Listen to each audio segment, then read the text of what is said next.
Chalo, very good morning, students. Can we start?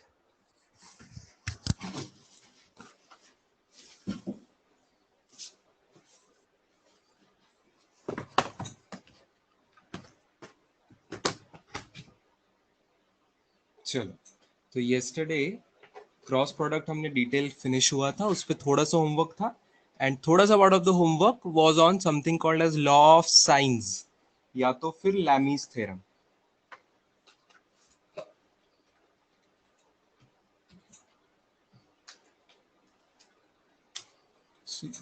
You will see the screen in a short while.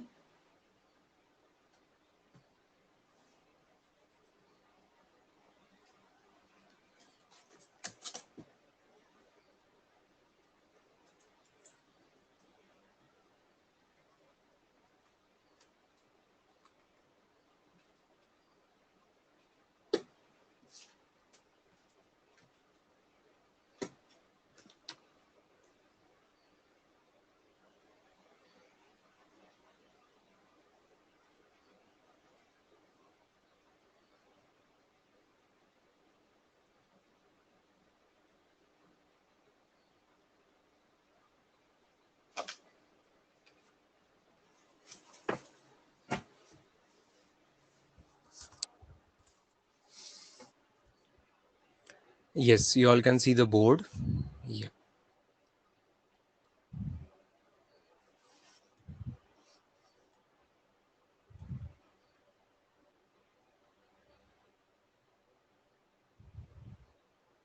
Yes, students. As far as syllabus is concerned, syllabus will be whatever you will be learning before the test. तो उसमें आ जाता है units and dimensions,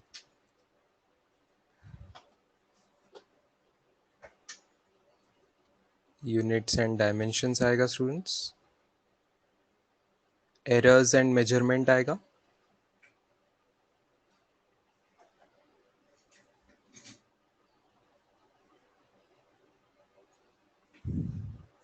और vectors आएगा. इसके अलावा आगे जो आता है बेसिक मैथ्स करके, बेसिक मैथमेटिक्स करके जो कुछ भी आता है अपने सिलेबस में, उसमें थोड़ा सा ट्रिग्नोमेट्री रहता है, थोड़ा सा फंक्शंस रहता है, थोड़ा सा डेरिवेटिव रहता है और थोड़ा सा इंटीग्रेशन रहता है. ये चीज़ें हो सकता है हम 6 तारीख के पहले पढ़ेंगे, लेकिन ये उस टेस्ट में अभी नहीं उस पे क्वेश्चंस डाले जाएंगे. आपको क्वेश्चंस डाले जाएंगे पहले 3 टॉपिक्स पे, units dimension, error measurement and vectors, इसी पे क्वेश्चन डाले जाएंगे.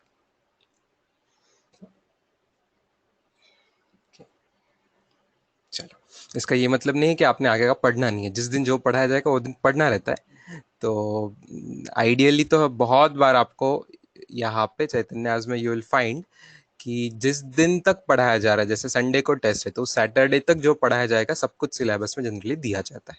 ठीक है, तो अभी के लिए आपको वैसा नहीं रख रहे हैं हम एग्जैक्टली. क्यों? क्योंकि एक और बैच आपके बाद में लेट शुरू हुई है, जो कि आपके साथ आने की कोशिश कर रही है. थोड़ा ज़्यादा एक्स्ट्रा पढ़ के वो आपके साथ आने की कोशिश कर रहे हैं. तो हम 3 टॉपिक तक उनके हमारे साथ आने देंगे और उसी पे टेस्ट रखेंगे. चलो, नाउ यस्टरडेज क्रॉस प्रोडक्ट के बेसिस पे कोई डाउट्स आपको थे क्या? 13, 14, 15, 16 एनी डाउट स्टूडेंट्स? कल का होमवर्क में का क्वेश्चन 13, 14, 15, 16 में कोई डाउट्स किसी को?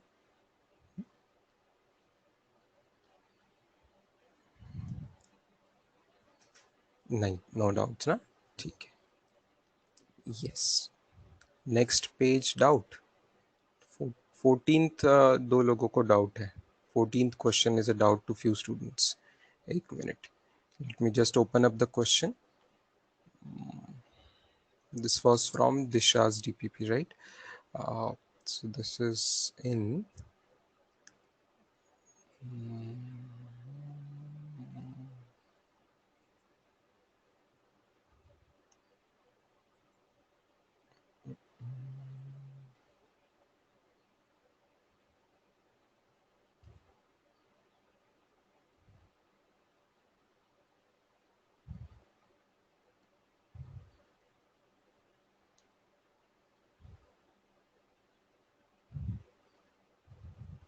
अच्छा, ये था 14 क्वेश्चन।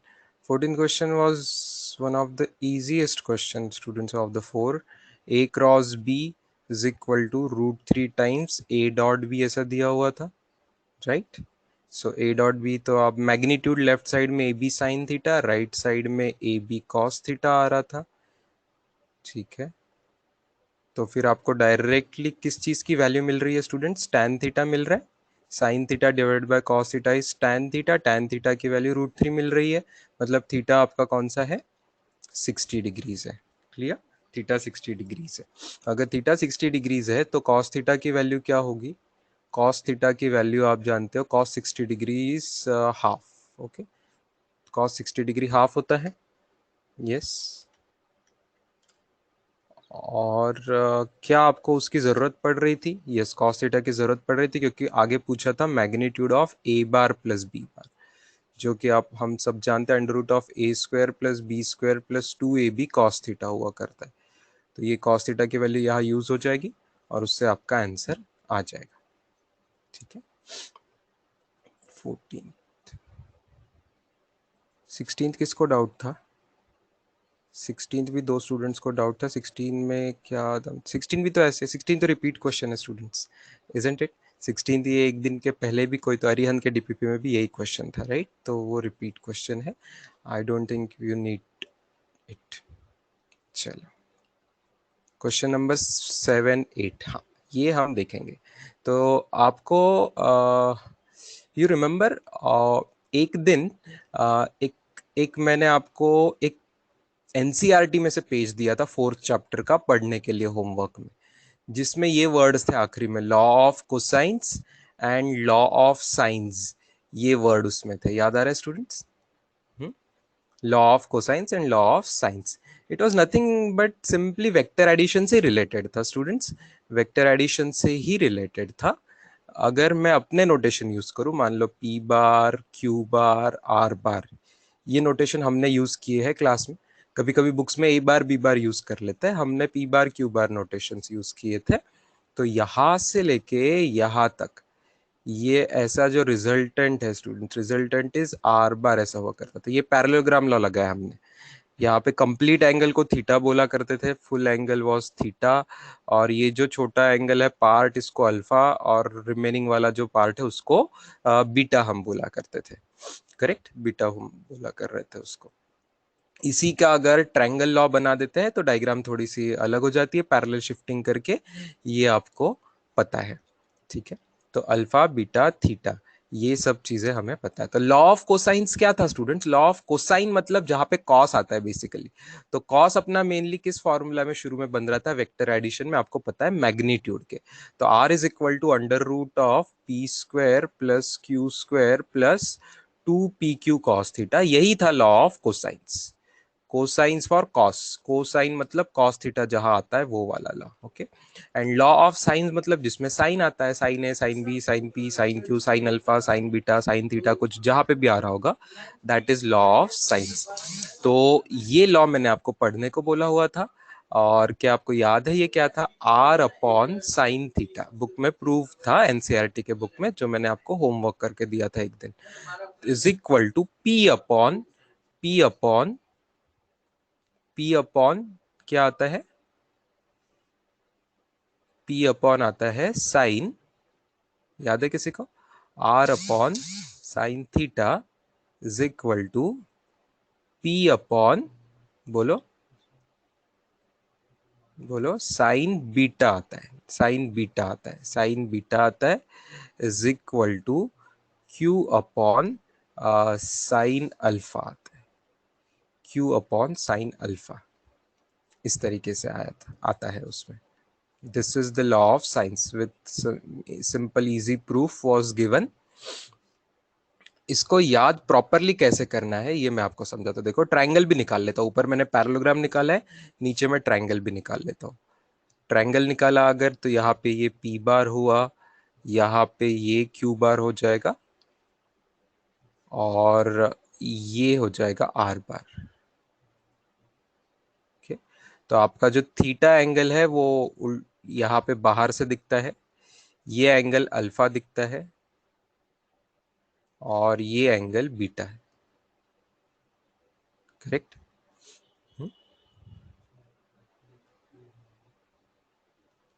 अच्छा, आपको ये भी चीज याद होगी स्टूडेंट, साइन थीटा बोलो कि साइन 180 डिग्री माइनस थीटा बोलो, दोनों सेम ही होते।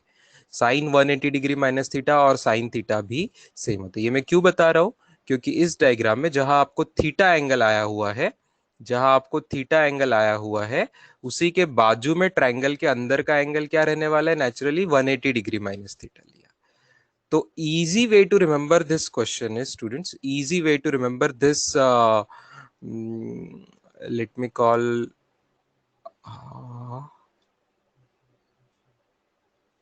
easy way to remember this formula is कि आप अपोजिट साइड के साइन से डिवाइड करो। ट्रायंगल में देखिए, आर के अपोजिट में थीटा है, आपको दिख रहा है थीटा, या 180 डिग्री माइनस थीटा दिख रहा है, तो साइन ऑफ थीटा बोलो, which is exactly same as sine of 180 degree minus theta. Students, sine of theta is exactly same as sine of 180 degree minus theta. So ध्यान से देखिएगा, जहां पे डायग्राम में आर बार आ रहा है, आर उसके अपोजिट का एंगल 180 डिग्री माइनस थीटा, जहां पे पी है उसके अपोजिट का एंगल बीटा है, और जहां पे Q है उसके अपोजिट का एंगल अल्फा है। तो are you okay with the students? याद करने में कैसा आसान है, आर पी क्यू, इसको किससे डिवाइड करना है, respectively sine of opposite angle. ठीक है, साइन ऑफ अपोजिट एंगल से करना है। Is it clear students? ये है लॉ ऑफ साइंस, ये है लॉ ऑफ साइंस। और अभी लिखिए मत, आपको मुझे कुछ और इंटरेस्टिंग चीज बतानी है इसी से रिलेटेड, अगले पेज पे समझिए। ये पी बार है स्टूडेंट्स, और ये क्यू बार है, वापस में पैरेललोग्राम लॉ जैसे पे आ रहा हूं। अच्छा, अगर मैं पी बार प्लस क्यू बार को इक्वल टू आर बार बोलने के बदले आर बार एक अलग चीज को बोल रहा हूं, किस चीज को, देखना, पी बार प्लस क्यू बार को कैंसल करने वाले चीज को आर बार बोल रहा हूं, ताकि तीनों वेक्टर मिलके मुझे नल वेक्टर दे दे। अगर मैं ऐसा कर रहा हूं तो लॉ ऑफ साइंस का जो लॉ चेंज हो जाता है थोड़ा सा, उसे कहेंगे लैमीज थ्योरम, उसे कहेंगे लैमीज थ्योरम। ओके, लैमीज थ्योरम कहेंगे, सिंपल बात। ओके, तो आर बार इस बार दोनों का रिजल्टेंट आने वाला है क्या, नहीं, उसका अपोजिट वेक्टर आने वाला है। स्टूडेंट्स ध्यान से देखिए, P bar plus Q bar is equal to minus R bar आने वाला है इस बार। ओके, मतलब आर बार ये एडिशन का रिजल्टेंट नहीं है, पी क्यू के एडिशन का रिजल्टेंट नहीं है, उसका अपोजिट वेक्टर है आर बार, उसका अपोजिट है। तो क्या मैं उसको पिंक कलर से मान लो ऐसे निकालू, पैरेललोग्राम में उस साइड निकालने के बदले मैं इस साइड उस वेक्टर को निकाल देता हूं ऐसे। Okay, so this is vector are बार। चलेगा स्टूडेंट्स? ठीक है। अच्छा, थीटा एंगल वही है जो ओरिजिनल डायग्राम में था, थीटा एंगल वही है जो ओरिजिनल डायग्राम में था। ओके, अल्फा एंगल कौन सा है स्टूडेंट्स? अल्फा एंगल भी जो था, देखो आप ध्यान देना, ओरिजिनल डायग्राम में अल्फा एंगल था, ओरिजिनल डायग्राम में अल्फा एंगल ये हुआ करता था। ओके, ये हुआ करता था अल्फा एंगल। अब उसी के बाजू में एक बड़ा एंगल क्रिएट हुआ है, क्यों ना अगर मैं उसको अल्फा बोलता था तो इसको 180 डिग्री माइनस अल्फा बोल दूं, और क्यों ना मैं ऊपर के डायग्राम में जो बीटा हुआ करता था उसके बाजू वाला एंगल आ जाएगा 180 डिग्री माइनस बीटा। मान रहे हो स्टूडेंट्स? मान रहे हो? ठीक है। अच्छा, हम वापस ये जानते हैं कि sine of 180 degree minus alpha is same as sine alpha होता है, और sine of 180 degree minus beta भी सेम एज साइन बीटा होता है।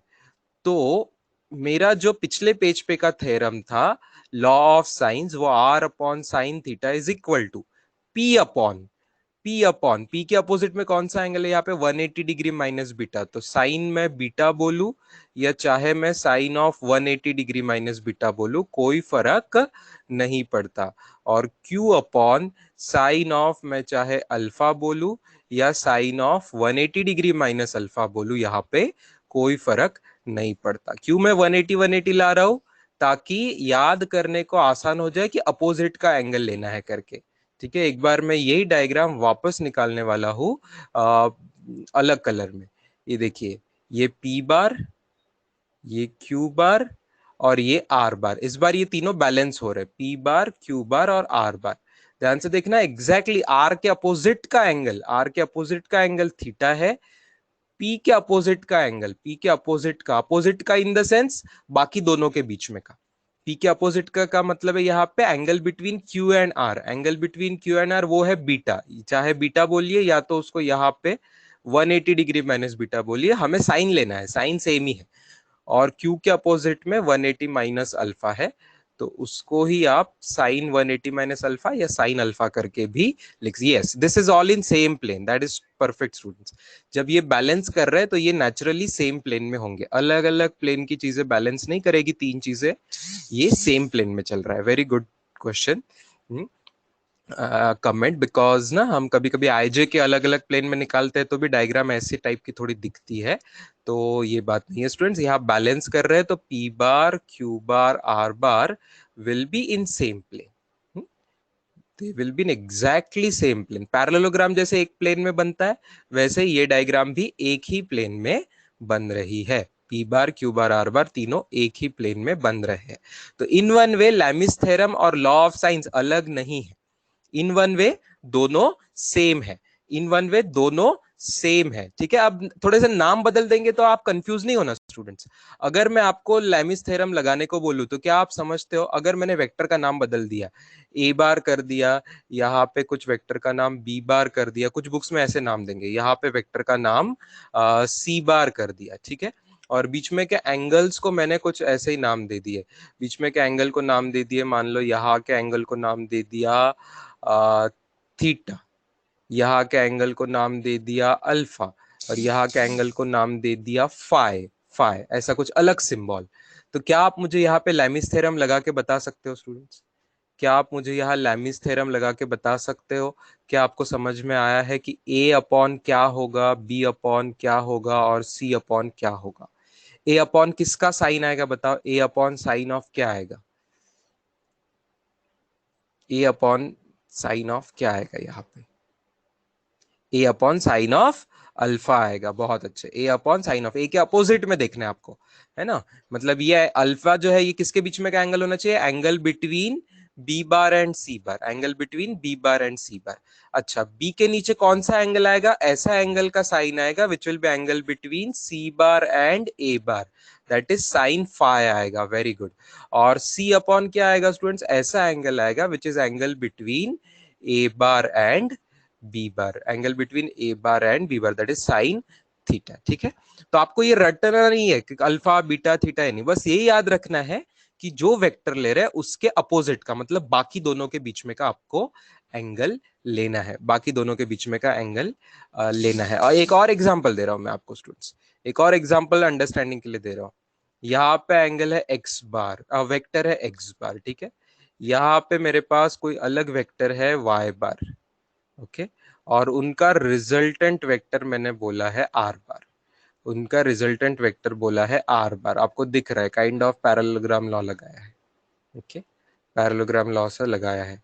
तो यहाँ पे अगर पूरा एंगल को मैं बोल रहा हूँ अल्फा, पूरे एंगल को मैं बोल रहा हूँ अल्फा, ये वाला एंगल को मैं बोल रहा हूँ कुछ तो भी डेल्टा, डेल्टा, ओके, और ये वाला एंगल को मैं कुछ तो भी नाम दे रहा हूँ फाई, इस बार वापस फाई, ठीक है, कुछ अलग ही नाम दिए, ठीक है, अलग अलग नाम दिए। तो क्या आपको यहाँ पे लैमिस थ्योरम बोलो या तो लॉ ऑफ साइंस बोलो, ठीक है, यहाँ पे बैलेंसिंग की बात नहीं है, यहाँ पे रिजल्टेंट है, तो लॉ ऑफ साइंस करके फेमस है ये भी, तो ऐसा ही आएगा। तो रिस्पेक्टिव मेरे पास वेक्टर है एक्स मैग्नीट्यूड वाला, वाई मैग्नीट्यूड वाला वेक्टर और आर मैग्नीट्यूड वाला। क्या आप बताओगे एक्स डिवाइडेड बाय क्या आएगा, एक्स डिवाइडेड बाय क्या आएगा, प्रणव नीलकंठ कदम ने टाइप किया, बहुत अच्छे, x divided by sine phi आएगा, x डिवाइडेड बाय साइन क्या आएगा, फाई आएगा, क्यों, because phi is angle between दोनों अलग बाकी, है ना, एंगल बिटवीन y बार और r बार, y बार और r बार के बीच में का एंगल फाई है, ओके। y अपॉन क्या आएगा स्टूडेंट्स, y अपॉन क्या आएगा, y अपॉन आएगा साइन डेल्टा, बहुत खूब, perfect, because delta is angle between x bar and r बार। और लास्ट में क्या आएगा स्टूडेंट्स, r अपॉन साइन क्या आएगा, आर अपॉन साइन अल्फा आएगा इस डायग्राम में, because alpha is angle between what here, alpha is angle between X bar and Y bar. तो आपको समझ रहा है ना, सबको समझ में आ रहा है स्टूडेंट्स? न्यूमरेटर में जो वेक्टर का मैग्नीट्यूड है, डिनोमिनेटर में बाकी अलग दो वेक्टर में के एंगल का साइन लेना है। ठीक है, चाहे लैमिस थ्योरम करना हो बैलेंसिंग के लिए, या तो लॉ ऑफ साइंस। जब लॉ ऑफ साइंस यूज कर रहा हो तो इट इज लाइक, यहां मैंने आपको दिया था R bar is addition of X bar and Y bar. जब मैं लैमिस थ्योरम दिया था तब बैलेंसिंग होता है। बैलेंसिंग मतलब तीनों वेक्टर एक दूसरे को बैलेंस करते हैं। तो ऊपर के डायग्राम में था A bar plus B bar plus C bar is equal to 0 bar था। ओके, चलो, somebody wants me to repeat it, देख लो इसी पेज से देख लो वापस। लैमिस थ्योरम में तीन वेक्टर की एडिशन 0 दी होती है। लैमिस थ्योरम में तीन वेक्टर की एडिशन 0 दी होती है। ठीक है, नेचुरली तीनों वेक्टर्स एक प्लेन में होते हैं। तीनों वेक्टर्स के एडिशन 0 दी हुई होती है। ए bar plus B bar plus C बार, तीनों के एडिशन 0। और लॉ ऑफ साइंस में क्या दिया होता है? लॉ ऑफ साइंस में दो वेक्टर का रिजल्टेंट तीसरा वेक्टर दिया होता है, जो कि हम ट्रायंगल लॉ पैरेललोग्राम लॉ में सिंपली करते हैं वैसा। ठीक है, दोनों थ्योरम में स्टेटमेंट वेरी सिमिलर आता है। तीन इक्वल टू साइन करके तीन साइड्स होती है। तीनों साइड्स में न्यूमरेटर में तीनों वेक्टर के मैग्नीट्यूड लेने हैं। जैसे ऊपर आप देख रहे हो, ऊपर कौन कौन सा मैग्नीट्यूड है? तीन vector A bar B bar C बार थे। तीन वेक्टर थे ए बार बी बार सी बार, तो तीनों का मैग्नीट्यूड ए बी और सी है। डिवाइडेड बाय किसके साथ रेशियो लेना है? Sine of angle. Sine of angle कौन सा एंगल बेटा? तो ए के नीचे कौन सा एंगल आएगा? ए के नीचे वो एंगल आएगा, ए के नीचे वो एंगल आएगा जो बी और सी के बीच में का एंगल था। जो बी और सी के बीच में का एंगल था वो आएगा। ठीक है, दैट इज अल्फा। इस डायग्राम में मैंने वो अल्फा देता हूं, ए अपॉन साइन अल्फा है। ठीक है, बी अपॉन कौन सा एंगल आएगा? बी छोड़ के दो दो कौन से वेक्टर बचे? सी और ए। तो सी और ए के बीच में का जो एंगल है उसका साइन आएगा बी के नीचे। और सी वेक्टर के नीचे के मैग्नीट्यूड के नीचे, सी के नीचे कौन सा आएगा? सी के नीचे ए और बी के बीच में का एंगल आएगा, जो कि इस डायग्राम में थीटा था। वैसा ही नीचे स्टूडेंट्स, वैसा ही नीचे लॉ ऑफ साइंस में भी वैसा ही है। Is it clear? जानबूझ के नाम अलग अलग A B C P Q R X Y Z alpha beta theta delta जानबूझ के बदल बदल के, हाँ हाँ, दोनों में ही सेम बात कर रहे हैं, अपोजिट एंगल्स ही ले रहे हैं। अपोजिट इन द सेंस वो वाला वेक्टर छोड़ के बाकी दोनों के बीच में का जो एंगल है वो वाला हम ले रहे हैं। Is it clear students? अब आपको ये परफेक्टली क्लियर होना चाहिए। चलो, पहले पेज से मैं आपको लिखने को दे दे रहा हूं। कौन से पेज से लिखना है आपको? इस पेज से लिखना है। लॉ ऑफ कोसाइंस ये था, और law of sines, and then Lami's theorem मैं नेक्स्ट पेज पे दिखा रहा हूं। लिख लीजिए स्टूडेंट्स।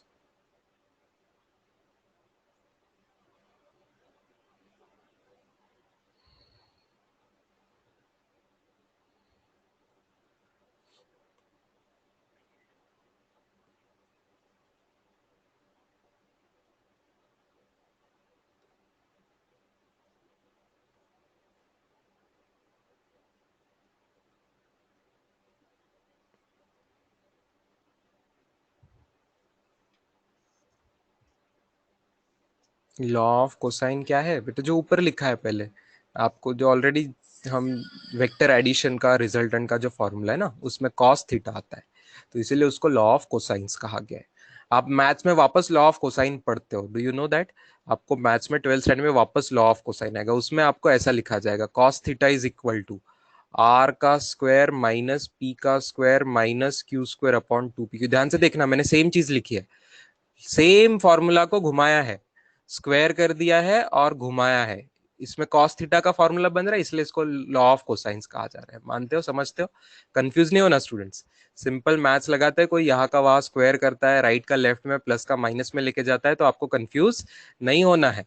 यही लॉ ऑफ कोसाइंस है, जो रिजल्टेंट का मैग्नीट्यूड आपको फिजिक्स में बताता है, वो लॉ ऑफ कोसाइंस ही है, मैथमेटिक्स का लॉ ऑफ कोसाइंस ही है। ठीक है, क्योंकि कॉस का आंसर उसमें आता है, कॉस का टर्म आती है ना उसमें, कॉस थीटा आता है इसलिए। ठीक है, दोनों चीज सेम ही है, मैंने बताया।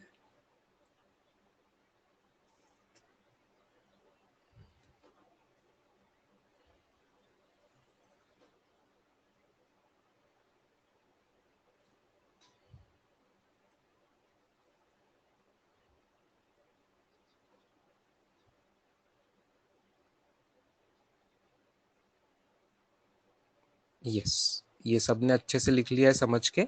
तो मैं अगले स्लाइड पे लैमिस थ्योरम दिखा रहा हूँ।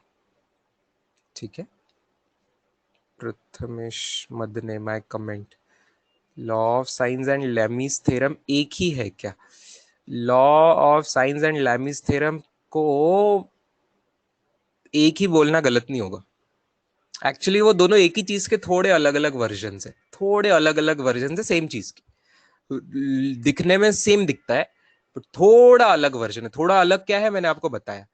थोड़ा अलग क्या है, एक में दोनों का रिजल्टेंट तीसरा है, लॉ ऑफ साइंस में दोनों का रिजल्टेंट तीसरा बोल रहे हैं, और दूसरे वाले में तीनों की एडिशन जीरो कर रहे हैं, है ना। तो लुक थोड़ा सा अलग है, ओके, डायग्राम लुक थोड़ा सा अलग है, फॉर्मूला का लुक सेम है। सो दे आर लाइक सेम चीज के दो वर्जन है, ऐसा बोल सकते हैं। okay?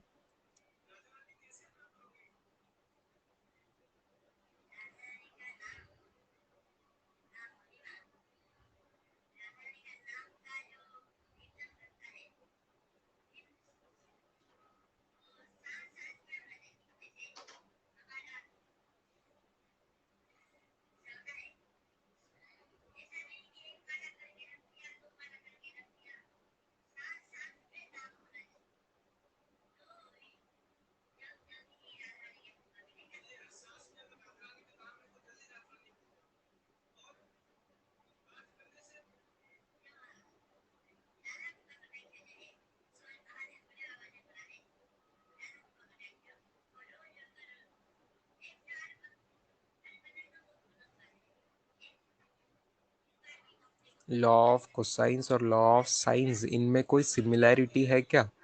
हाँ, एक सिमिलरिटी है, दोनों लॉज है और दोनों दोनों ट्रिग्नोमेट्री से संबंधित है। एक में कॉस आता है, एक में साइन आता है, दोनों ट्रिग्नोमेट्री से संबंधित है, ये सिमिलैरिटी है। और दोनों को हम यहाँ वेक्टर्स में अप्लाई कर रहे हैं, ये बात।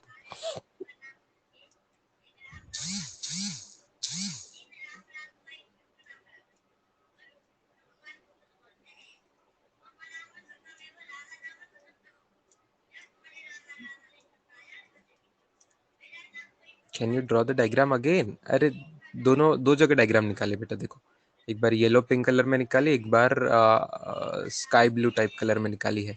तो आप दोनों में से जो समझ में आए सेम डायग्राम रिपीट करिए हुए मैंने।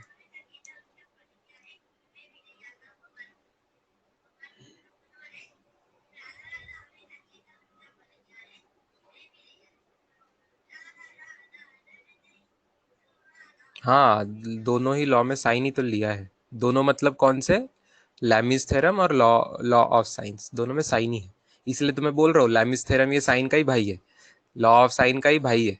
It's another version of the same, twin city जैसा मान लो, ट्विन पेयर। जस्ट उसको वेक्टर्स में यहाँ अप्लाई किया तो लैमिस थ्योरम। वैसे law of sine cosine maths में आप कहीं पे भी लगा दोगे, कहीं ट्राइंगल, कहीं क्वाड्रिलेटरल बनेगा, कहीं पेंटागन बनेगा, कहीं सर्कल बनेगा, कहाँ पे भी है ना, लॉ ऑफ साइन कोसाइन आप कहीं पे भी लगा दोगे। ठीक है ना, मैथ्स में कई जगह पे लॉ ऑफ साइन आप लगा सकते हो, ज्योमेट्री में कई जगह लगा सकते हो। जब पर्टिकुलरली हम वेक्टर्स में लगाते हैं तो ये इस फॉर्मेट में वो लैमिस थ्योरम कहा जाता है। लैमी नाम के साइंटिस्ट ने दिया होगा ये इसके लिए। चलो, will the value of are bar be in minus? देखो, बार में माइनस का आपको देखना नहीं है, बार में बैलेंस कर रहे हो, vectors are balancing each other, all three vectors are balancing each other, okay. ये माइनस आर बार मैंने क्यों लिखा आपको समझाने के लिए, ये आर बार मैंने उस साइड शिफ्ट किया बेटा। तो मैं आपको समझाना चाहता था कि पी बार प्लस क्यू बार की जो एडिशन है वो आर बार के उल्टी है। पी बार और क्यू बार के एडिशन अगर आप डायग्राम में देखते हो ना, पैरेललोग्राम लॉ से ऊपर के डायग्राम में, तो पी बार और क्यू बार के एडिशन आर बार नहीं है, माइनस आर बार है, आर बार के उल्टा है। आर बार मैंने नीचे निकाला हुआ है ना, निगेटिव ऑफ आर बार ऊपर साइड है, ये जो डायगोनल रहेगा वो माइनस आर बार रहेगा, ठीक है ना। लेकिन लॉ में तो आपके मैग्नीट्यूड्स आते हैं, तो आप वहां वहां माइनस साइन आपको नहीं यूज करना है। लॉ में आपको ऊपर में मैग्नीट्यूड्स है, जहां बॉक्स किया हुआ है आपको, तो ऊपर आर है, ऊपर पी है, ऊपर क्यू है, वहां माइनस साइन की कोई जरूरी नहीं है। हाँ, बस माइनस साइन मतलब डायरेक्शन बदल गई है, मैग्नीट्यूड तो बदला नहीं है, दैट्स इट। ठीक है, इजी है। चलो अगले स्लाइड पे जा रहा हूं मैं, ये डन एवरीबडी? ठीक है, पिछले स्लाइड पे कुछ लोग बोल रहे हैं, कुछ सेकंड पे उनकी भी इच्छा पूर्ण कर देते हैं। आइए जल्दी लिख लीजिए, समझ के लिखिए लेकिन जल्दी भी लिखिए, try your best to understand fast. ठीक है स्टूडेंट्स, चलो।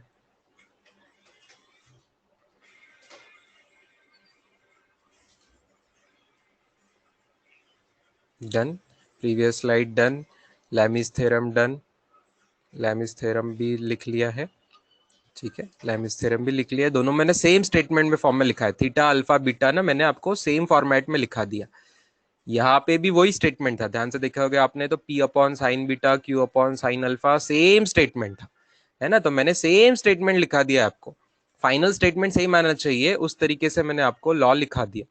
और बिकॉज बुक्स में और क्वेश्चन में आपको और कंफ्यूज करा सकते हैं नाम बदल के, इसलिए मैंने लास्टली ऐसे ही नाम बदल के आपको एक बार वापस बता दिया, ठीक है, नाम बदल के। Thank you Dnyaneshwari. जो लोग पिछले वाला नहीं देख पाए, अगर अभी भी लेट चल रहे थोड़ा सा, तो आप इमेज पे चेक कर ले सकते हैं, चेंज किया, ठीक है। मैं ये अभी लास्ट स्लाइड डिस्प्ले करूंगा 1-2 मिनट तक, लिखना चाहो तो लिख लो, नहीं भी लिखना चाहो, परफेक्ट समझ गया है तो ये चीज चलेगी, क्योंकि ये रिपीट किया है मैंने बस नाम बदल के, आपके अंडरस्टैंडिंग के लिए बस नाम थोड़े से बदल के, ऐसे मैंने आपको सेम चीज समझाने की कोशिश की है, समझ लेना इंपॉर्टेंट है आपके लिए, फिर हम क्वेश्चन में अप्लाई करेंगे।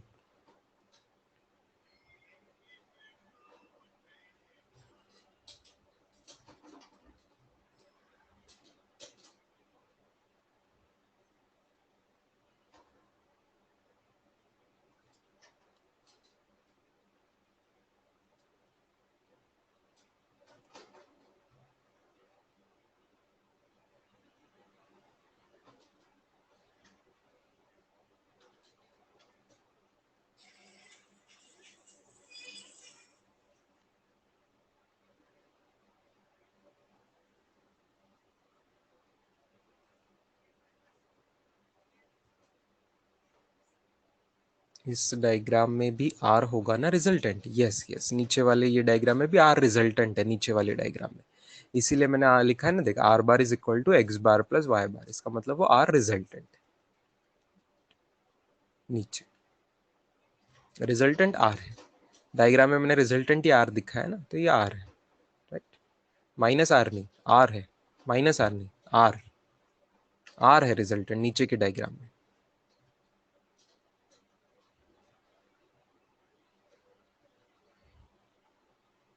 एक और आपको मैं मजेदार बात बताता हूँ, और अगले पेज पे, आप चिंता मत कीजिए, इसको और घुमा फिरा के जब तक पूरा घुसता नहीं है अपने दिमाग में, तब तक मैं इसको आपको समझाने वाला हूँ।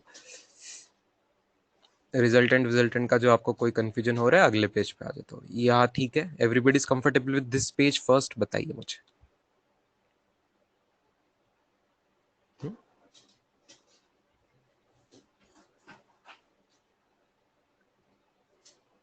ठीक है,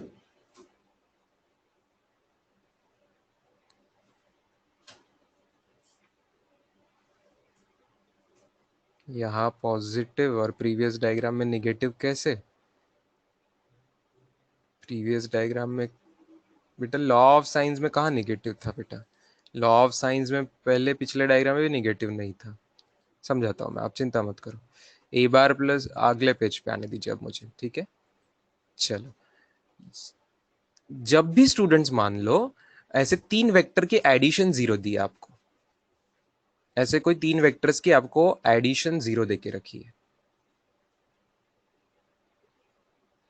एक बार मैं और अगले पेज पे अलग पेज ले रहा हूँ, ये मान लो ए बार है, ये बी बार है, और उनका रिजल्टेंट लेके कुछ आएगा, उसका अपोजिट में कोई सी बार है, ठीक है, अलग अलग लेंथ हो सकती है, ये ए बार है, ये बी बार है, और ये सी बार है।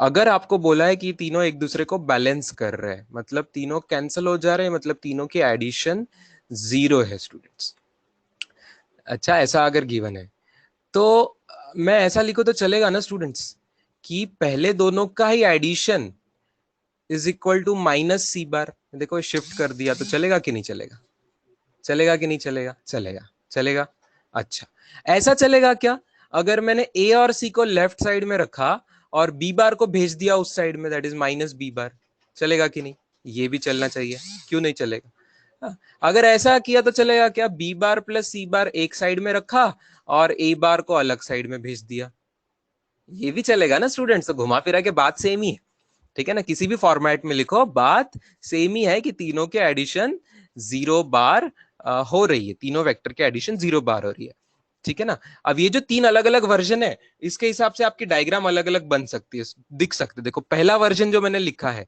स्टार करके लिख रहा हूं, पहला वर्जन जो स्टार है, a plus B is equal to minus C, इसको मैं डायग्राम में दिखाऊं तो क्या होगा, देखो a प्लस बी, अच्छा अलग डायग्राम निकालता हूं, वापस से अलग डायग्राम निकालता हूं आपको समझने के लिए। देखो a निकाला मैंने यहाँ, और b भी निकाला, और फिर आप बोलेंगे अरे सर इसका तो रिजल्टेंट लेना है a प्लस बी। ठीक है, पैरेललोग्राम लॉ लगा दो। पैरेललोग्राम लगा देने के बाद आपको ये वेक्टर मिलेगा एक a प्लस बी करके। ये जो वेक्टर मिलेगा स्टूडेंट्स पैरेललोग्राम लॉ का जो रहेगा वो a बार प्लस b बार रहेगा कि नहीं रहेगा। तो उसको कैंसिल करने वाला कौन है, उसको कैंसिल करने वाला c बार है। तो c बार उल्टे डायरेक्शन में है तो वो एक दूसरे को कैंसिल कर रहे हैं। a bar plus b bar he c का उल्टा है, या c he a plus b का उल्टा है, ऐसे भी लिखा तो चलता है। आ रही बात समझ में बच्चों। लेफ्ट की डायग्राम को मैंने राइट साइड में वापस निकाला विथ एक पैरेललोग्राम दिखा के, समझ रहे हो। अच्छा, वापस से देखो एक और मैं पैरेललोग्राम निकाल सकता हूं, जब मुझे सेकेंड तरीके से समझाना है कि a plus C is minus B, तब मैं a और c में पैरेललोग्राम नहीं क्या बना सकता, तब मैं a bar b bar c बार, तो a और c में मैं पैरेललोग्राम बना सकता हूं। a और c में पैरेललोग्राम बना लो, a और c में पैरेललोग्राम बना लिया तो उसका जो रिजल्टेंट आएगा उसको नाम क्या देंगे आप, उसके रिजल्टेंट को आप नाम देंगे a bar plus C bar. a bar plus वही एग्जैक्टली b का उल्टा आएगा, वही एग्जैक्टली b का उल्टा आएगा, समझ रहे हो बच्चों, वही एग्जैक्टली b का उल्टा आएगा, इसलिए माइनस b बार। और लास्ट में जो मैंने लिखा है वो समझने के लिए मैं कहाँ पे पैरेललोग्राम निकालूंगा, b और c के बीच में का पैरेललोग्राम निकालूंगा, राइट। बी और सी के बीच में का पैरेललोग्राम कंप्लीट कर दूंगा, बी बार और सी बार के बीच में का पैरेललोग्राम कंप्लीट कर दूंगा। जब ये पैरेललोग्राम कंप्लीट हो जाएगा तो वो जो आंसर आएगा वो किसके अपोजिट का आएगा, वो एग्जैक्टली ए के अपोजिट का आएगा। ये जो बना है बी बार प्लस सी बार, है ना, ये जो डायगोनल बना है बीसी वाले पैरेललोग्राम का, बी बार प्लस सी बार, वो एग्जैक्टली किसके उल्टा है, ए बार के उल्टा है। तो आई बात समझ में। तीनों वेक्टर के एडिशन 0 हो रही है, मतलब उसमें से किसी भी दो का एडिशन करोगे तो तीसरे का उल्टा आएगा। समझी क्या बात, समझी बात बच्चा। एक ही डायग्राम में घुमा फिरा के मैं आपको एक्सप्लेन, समझ गए, ये बात है। ठीक है, परफेक्ट। ठीक है, तो इजी इजी काम है। अब हम आते हैं स्टूडेंट्स, अब हम आते हैं कल के क्वेश्चंस पे। अब आपको कल के क्वेश्चन में कोई तकलीफ नहीं जानी चाहिए। 467 467 वाला जो मैंने दिया था कल का, वो वाले क्वेश्चंस पहले मैं आऊंगा। 478 आई थिंक, राइट, 478। पहले मैं आपको समझाऊंगा सेवेंथ क्वेश्चन। सेवेंथ क्वेश्चन सबसे पहले मैं आपको समझाऊंगा, जो exactly simple application of this Lami's theorem है।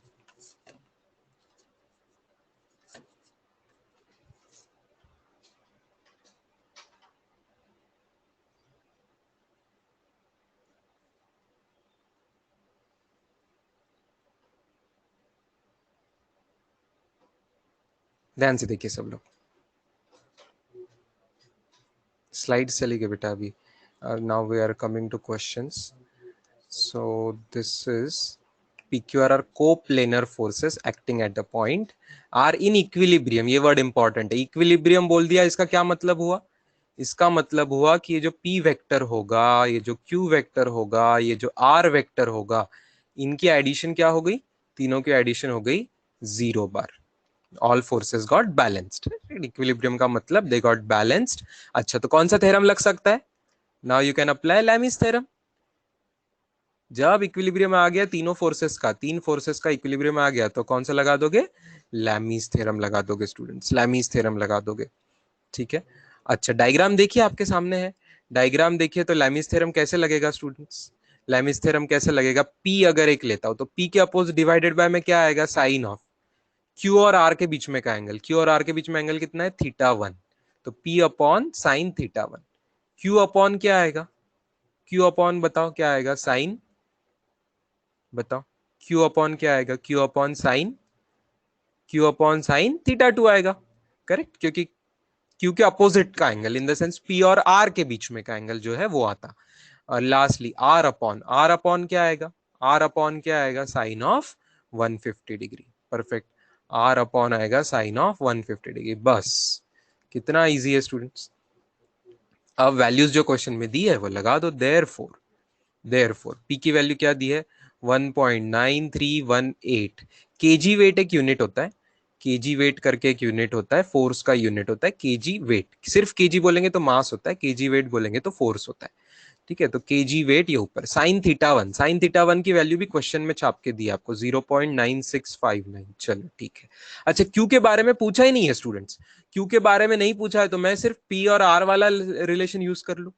क्यू पूछा ही नहीं है मुझे क्वेश्चन में, आर पूछा है तो क्यू लगाने की जरूरत नहीं है, आर वाला यूज कर लेते हैं। R upon what is sine 150 degree, sorry, sine 150 degree क्या होता है? परफेक्ट, साइन 150 डिग्री जिसको नहीं याद आता आ रहा है वो क्या करेगा, साइन ऑफ 150 डिग्री को, 150 को क्या लिखेगा, 180 माइनस कितना होता, 180 माइनस 30। 180 माइनस क्या करके 150 आता, 30। और साइन 180 डिग्री माइनस थीटा का फॉर्मूला होता है साइन थीटा, मतलब साइन 30 डिग्री ही आएगा, मतलब वो आ जाएगा हाफ। ठीक है, ये ऐसे आपने यूज कर लिया। देयर फोर स्टूडेंट्स, आगे चलो, आगे चलो, अब आगे कैलकुलेशन कर लीजिए। लास्ट स्टेप आ रही है, मैं कलर चेंज कर देता हूँ। देयरफॉर आंसर लाने के लिए आर का आंसर क्या आएगा? ठीक है, ये नंबर और ये नंबर एक दूसरे के डबल दिए हुए हैं, तो ये डबल आएगा। तो आर की वैल्यू वहां पे जाके देखना, ध्यान से देखना, कोई यहाँ 2 into 2 4 मत कर देना। ठीक है, स्कूल वाले अपने सब नॉलेज को अच्छे से यूज करना। 1 आएगा, कौन सा यूनिट आएगा स्टूडेंट्स? जो यूनिट पी का था वही आएगा, तो आर का आंसर आएगा 1 केजी वेट। ठीक है, तो आपको आर भी केजी वेट में पूछा हुआ है, तो 1 आंसर आएगा, that is C option will be the answer. आई बात समझ में सबको? ये परफेक्ट क्वेश्चन बना ही है लैमिस थ्योरम समझने के लिए। वेक्टर 3 दिए हुए इक्विलिब्रियम में, मस्त डायग्राम भी वैसे दिए जैसे लैमिस थ्योरम की होती है, सीधा थ्योरम का स्टेटमेंट लगाना है और कैलकुलेशन करके आंसर निकालना है। ठीक, चैतन्य हरी, चैतन्य कौन सी स्टेप रिपीट करनी है बेटा, बोलो कौन सी स्टेप नहीं समझ में आई, बोलो।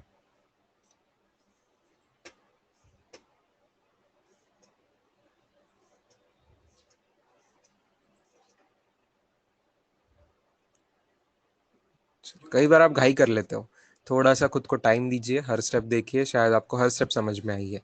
एक साथ सब कुछ डाइजेस्ट करने में थोड़ा टाइम जाता है ना। आर अपॉन साइन 150 डिग्री, अच्छा, आर अपॉन कौन सा साइन लेंगे वो सोचो। आर अपॉन कौन सा साइन लेंगे? लॉ में क्या बताया है, जब भी कोई वेक्टर का मैग्नीट्यूड ऊपर है तो नीचे sine of angle between other two vectors, sine of angle between other two vectors. तो क्या तुझे डायग्राम से समझ में आ रहा है चैतन्य की आर छोड़ के, आर छोड़ के कौन बचा, पी एंड क्यू, आर छोड़ के कौन बचा, पी एंड क्यू। तो पी एंड क्यू के बीच में का एंगल डायग्राम में कितना है, देख, पी एंड क्यू के बीच में का एंगल कितना है डायग्राम में, 150 डिग्री।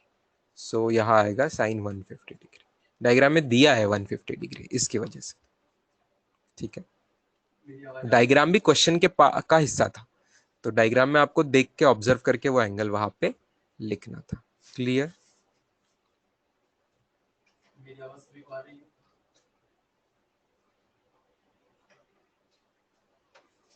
नहीं, अभी तक जवाब नहीं आ रहा है चैतन्य, क्लियर है नहीं है? नहीं क्लियर है तो वापस पूछो, क्या क्यू 150 आपको नहीं समझ आ रहा है? पी एंड क्यू के बीच में का एंगल 150 है, ये बात हजम नहीं हो रही है? क्लियर है, हाँ बस, सिंपल है। आपको नीचे से बड़ा एंगल भी दिख रहा होगा, θ1 प्लस θ2, वो तो 180 से भी बड़ा हो गया ना, वो एंगल नहीं लोगे आप। पी और क्यू के बीच में कौन सा एंगल लोगे, जो कि 180 से छोटा एंगल लिया करते हैं वेक्टर्स के बीच में। ओके, तो आप ऊपर से के साइड से देखोगे पी और क्यू में 150 डिग्री एंगल है, तो वो ले लोगे वहां।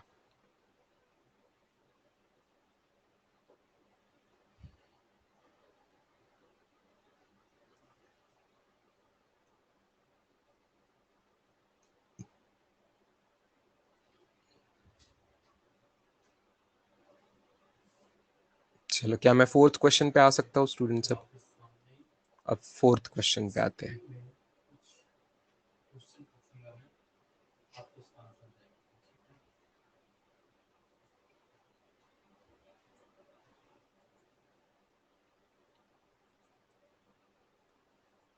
मैं एक छोटी कंप्लेंट कर सकता हूँ आपको फोर्थ क्वेश्चन के बारे में, छोटी सी कंप्लेंट। हालांकि उससे वो सवाल एग्जैक्टली गलत नहीं हो जाता, बट सवाल एकदम परफेक्ट नहीं है।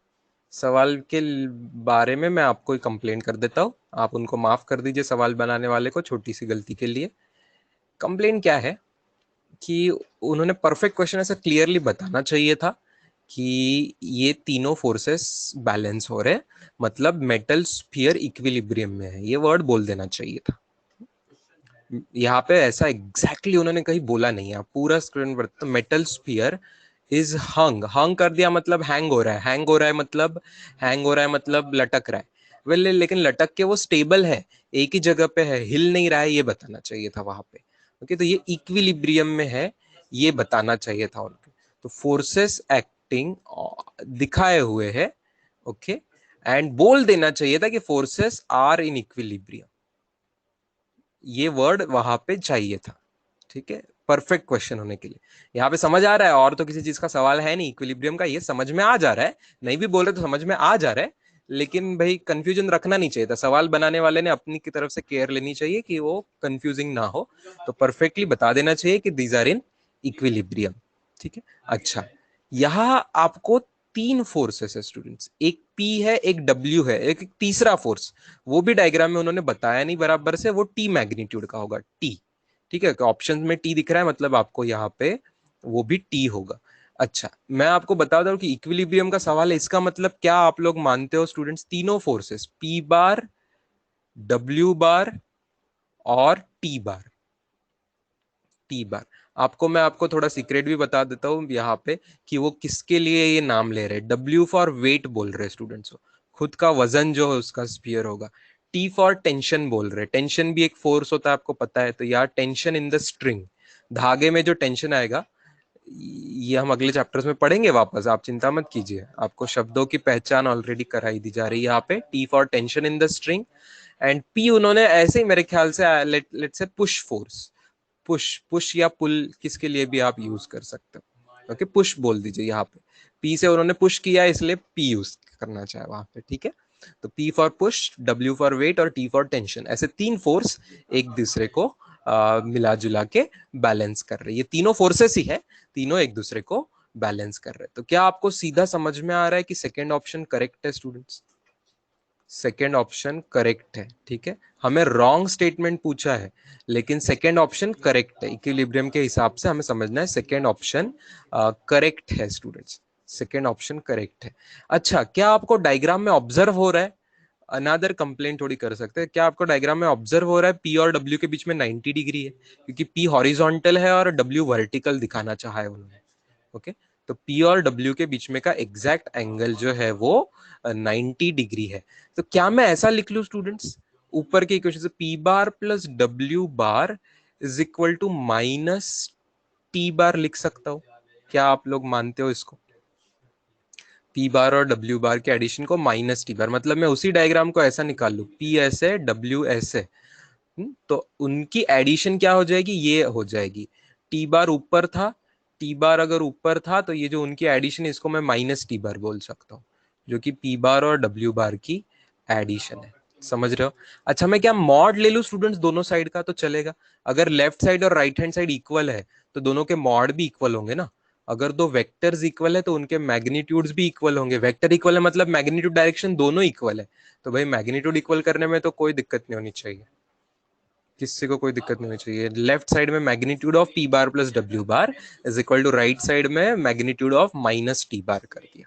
अच्छा, माइनस टी बार की लेंथ क्या होती है स्टूडेंट्स, माइनस टी बार की लेंथ क्या होती है, कोई बताएगा मुझे? टी ही होती है, परफेक्ट, जो टी की लेंथ होती है, जो टी बार की लेंथ टी होती है, तो माइनस टी बार की भी डायरेक्शन उल्टी हो गई लेकिन लेंथ तो टी ही होती है, परफेक्ट। अच्छा, लेफ्ट साइड में वेक्टर एडिशन है पी और डब्ल्यू की, उसका मैग्नीट्यूड है, ठीक है, लेकिन पी और डब्ल्यू में एंगल 90 डिग्री था, तो क्या मैं लगा दूं under root of P square plus W square Pythagoras से, टू पी डब्ल्यू अगर कॉस थीटा लाना है, कॉस थीटा की टर्म लाइन, तो कॉस 90 डिग्री जीरो हो जाएगा, कॉस 90 डिग्री जीरो हो जाएगा स्टूडेंट्स, कॉस 90 डिग्री जीरो हो जाएगा। नहीं नहीं नहीं, प्रणव जाधव की कमेंट गलत है, प्रणव जाधव की कमेंट गलत है, यही मिस्टेक कर सकते हैं बहुत लोग, ध्यान दीजिए, प्रणव जाधव ने अभी जो कमेंट लिखी है वो मिस्टेक बहुत लोगों ने करी होगी ये क्वेश्चन का सोच लाते समय।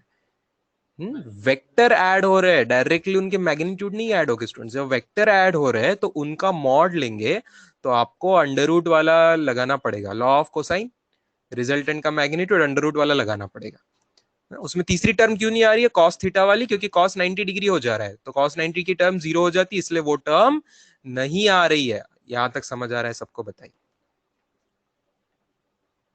देयरफॉर अब रूट हटा देते हैं तो स्क्वायर कर दीजिए, तो P square plus W square is equal to T square, ऐसा भी लिख सकते हैं। इसका मतलब सेकेंड सॉरी थर्ड ऑप्शन भी करेक्ट है स्टूडेंट्स, थर्ड ऑप्शन भी करेक्ट है, थर्ड ऑप्शन भी करेक्ट है।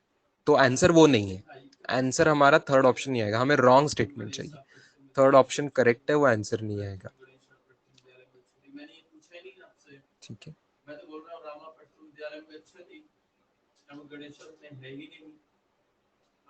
अच्छा अगली चीज समझाना थोड़ा सा टाइम लग सकता है, जिन्होंने अच्छे से कोशिश की है होमवर्क में उनको पता है। फर्स्ट ऑप्शन भी कैसे सही है ये समझाने को थोड़ा सा टाइम लगेगा स्टूडेंट, साइड में देखिए। I am trying to explain you, हर एक एक ऑप्शन में समझा रहा हूँ आपको। सेकेंड ऑप्शन हो गया, थर्ड हो गया, फर्स्ट ऑप्शन ध्यान से देखिएगा। फर्स्ट ऑप्शन के लिए मैं वापस से ब्लू कलर में डायग्राम निकाल रहा हूं।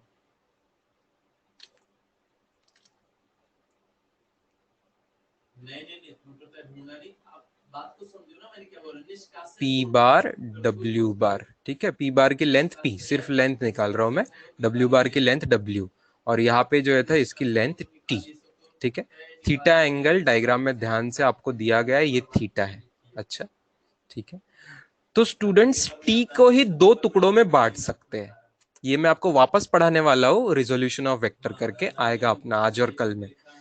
बट अभी थोड़ा सा समझ लीजिए, जिनको समझ आ जाता है तो पहली बार में अच्छी बात है। टी ही वेक्टर के मैं दो टुकड़े कर सकता हूँ, एक कॉस थीटा वाला, एक साइन थीटा वाला टुकड़ा। आपको पता है एडजेसेंट में थीटा के एडजेसेंट वाला कॉस थीटा टुकड़ा, तो टी कॉस थीटा ऐसे हम कर सकते हैं। टी का ही एक कंपोनेंट बोलेंगे उसको टी कॉस थीटा, और ये जो है यहाँ पे लेफ्ट साइड में आया है, इसी को मैं टी साइन थीटा बोल सकता हूँ। मानिए ये टी के ही दो टुकड़े हैं, टी के ही दो टुकड़े हैं, एक वर्टिकली और एक हॉरिजॉन्टली। इनको परफेक्टली वर्ड्स में क्या कहा जाता है स्टूडेंट्स? इनको, ये जो टी कॉस थीटा है और टी साइन थीटा है, इनको कहा जाता है टी के कंपोनेंट्स। कंपोनेंट, ये कंपोनेंट वर्ड पे हम वापस आने वाले हैं, याद रख लीजिए। कंपोनेंट मतलब उसी का हिस्सा है, काइंड ऑफ उसी के पार्ट है, उसी के ही पार्ट है। कंपोनेंट मतलब आप समझते हो कि किसी चीज का कंपोनेंट मतलब उसी का हिस्सा होता है। तो टी के ही दो हिस्से में हम उसको बांट सकते हैं, टी का एक हिस्सा वर्टिकल और एक हिस्सा हॉरिजॉन्टल, जिन दोनों को मिला के टी बनेगा, हिस्सों को मिला के पूरी चीज बनती है। तो यहाँ टी पूरी चीज है और T cos theta T sec theta उसी के हिस्से है, उसी के पार्ट्स है, उसी के कंपोनेंट्स है। आ रही बात समझ में? अच्छा, अब ओरिजिनली डायग्राम में इक्विलिब्रियम था, तो ये तीन फोर्सेस एक दूसरे को बैलेंस कर रहे थे, पी डब्ल्यू और टी फोर्सेस बैलेंस कर रहे थे। क्या मैं अब ऐसा बोल दूं कि एग्जैक्टली डब्ल्यू को कौन बैलेंस कर रहा है और पी को कौन बैलेंस कर रहा है? पी हॉरिजॉन्टल था, तो क्या आपको दिख रहा है पी के exactly opposite T sine theta है, तो पी को असली में कौन बैलेंस कर रहा है? टी साइन थीटा बैलेंस कर रहा है। और डब्ल्यू को असली में कौन बैलेंस कर रहा है? टी कॉस थीटा बैलेंस कर रहा है। क्योंकि आपको पता है equal and opposite vector balance करते हैं एक दूसरे को। तो यहाँ पे ऐसा बैलेंसिंग बता दूं मैं तो चलेगा, पी के एग्जैक्टली अपोजिट उसको बैलेंस करेगा, डब्ल्यू के एग्जैक्टली अपोजिट उसको बैलेंस करेगा, तो सब बैलेंस हो गया। टी के दोनों टुकड़ों ने मिला के पी और डब्ल्यू को अलग अलग बैलेंस कर दिया, मतलब सभी फोर्सेस बैलेंस हो गए। ये वर्ड समझ में आ रहा है क्या? तीनों फोर्सेस पूरे बैलेंस होने चाहिए, मतलब टी के दोनों टुकड़ों ने अलग अलग करके पी और डब्ल्यू को कैंसिल करना चाहिए। परपेंडिकुलर ऐसे, एक हॉरिजॉन्टल और एक वर्टिकल, ऐसे में बैलेंस करना चाहिए। तो P is equal to T sine theta और W is equal to T cos theta, ये बात आपको समझ आनी चाहिए आपसे। नाउ अगर दोनों स्टेटमेंट का रेशियो ले लिया बच्चों, अगर दोनों का रेशियो ले लेता हूं मैं, डिवाइड कर लो, डिवीजन कर लो, तो क्या मिल जाएगा? P डिवाइडेड बाय W मिल जाएगा। राइट साइड में टी टी कैंसिल हो जाएगा, बस बचेगा sine theta upon cos theta. Sine theta upon cos theta क्या हुआ करता है? Tan theta. देयरफॉर P की वैल्यू आ गई W टैन थीटा, P की वैल्यू आ गई W टैन थीटा। तो इसका मतलब पहला ऑप्शन भी सही है। ये टफ क्वेश्चन था जरूर, ये जरूर टफ क्वेश्चन था, ओके, नो डाउट कम क्वेश्चन दिए थे तो इसमें एक टफ क्वेश्चन था, तो कोई आप चिंता नहीं कीजिए, नहीं आया होगा आपको तो ये स्टेटमेंट भी हो गया सही, ये स्टेटमेंट भी हो गया सही, मतलब गलत स्टेटमेंट चौथा ऑप्शन है। बहुत लोगों को शायद ये सही लगा होगा चौथा स्टेटमेंट, लेकिन एक्चुअली ये स्टेटमेंट रॉन्ग है, ये स्टेटमेंट रॉन्ग है, इसका सही होने का कोई प्रूफ हमें नहीं मिल रहा है, तो आंसर इज डी ऑप्शन। चलो बहुत अच्छे,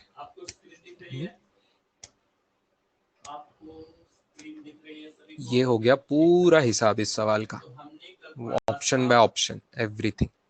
ठीक है, लिख लीजिए स्टूडेंट्स। ए ऑप्शन रिपीट कीजिए। ए ऑप्शन बच्चों ब्लैक कलर में है, ब्लैक कलर में मैंने हॉरिजॉन्टल फोर्स को बैलेंस किया और वर्टिकल फोर्स, बस ये वर्ड याद रखिए। आडवे आडवे कॅन्सल होतील, उभे उभ्याला कॅन्सल करतील। आडवा फोर्स पी होता, पी ला टी साइन थीटा कॅन्सल करणार, उभा फोर्स मध्ये डब्ल्यू होता, उभ्या फोर्सला उभ्याला उभा कॅन्सल करणार। ठीक है, जिसको वो ही काटता है, कांटे को काटा काटता है ना, वैसे हॉरिजॉन्टल को हॉरिजॉन्टल काटेगा, वर्टिकल को वर्टिकल काटेगा, दैट्स इट।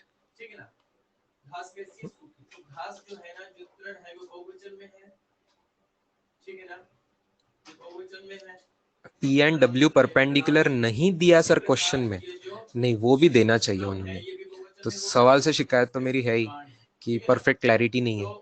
मैं ऐसा सवाल बनाऊंगा तो मैं उसको, सवाल वाले को 100% मार्क्स नहीं मिलेंगे, सवाल बनाने वालों को 100 में से 80-70 मार्क मिलेंगे कि भाई तू सवाल क्लियर कर। पी और डब्ल्यू उसने दिखाया है एक हॉरिजॉन्टल वर्टिकल, बोला नहीं है, अगर वो नहीं थे तो फिर तो ये सवाल ही गलत हो जाएगा। तो पी और डब्ल्यू आपको परपेंडिकुलर मानना है यहाँ पे। उसने बता देना चाहिए था, मैं मानता हूँ, क्वेश्चन वाले ने क्लियर से बता देना चाहिए था, उसने अज्यूम करके रखा है कि आप समझ जाओगे, तो ये ऐसा अज्यूम करना हमेशा अच्छी बात नहीं होती है, उसने बताना चाहिए था क्वेश्चन वाले ने, पी और डब्ल्यू परपेंडिकुलर हो गए तभी ये सवाल बनेगा। पी डाउनवर्ड और डब्ल्यू डाउनवर्ड है, वेट डाउनवर्ड होता है ऑब्जेक्ट का, और यहाँ पे पी ये हॉरिजॉन्टल राइटवर्ड उसने लेना चाहा है, ये अंडरस्टैंडिंग से ही सवाल बनेगा।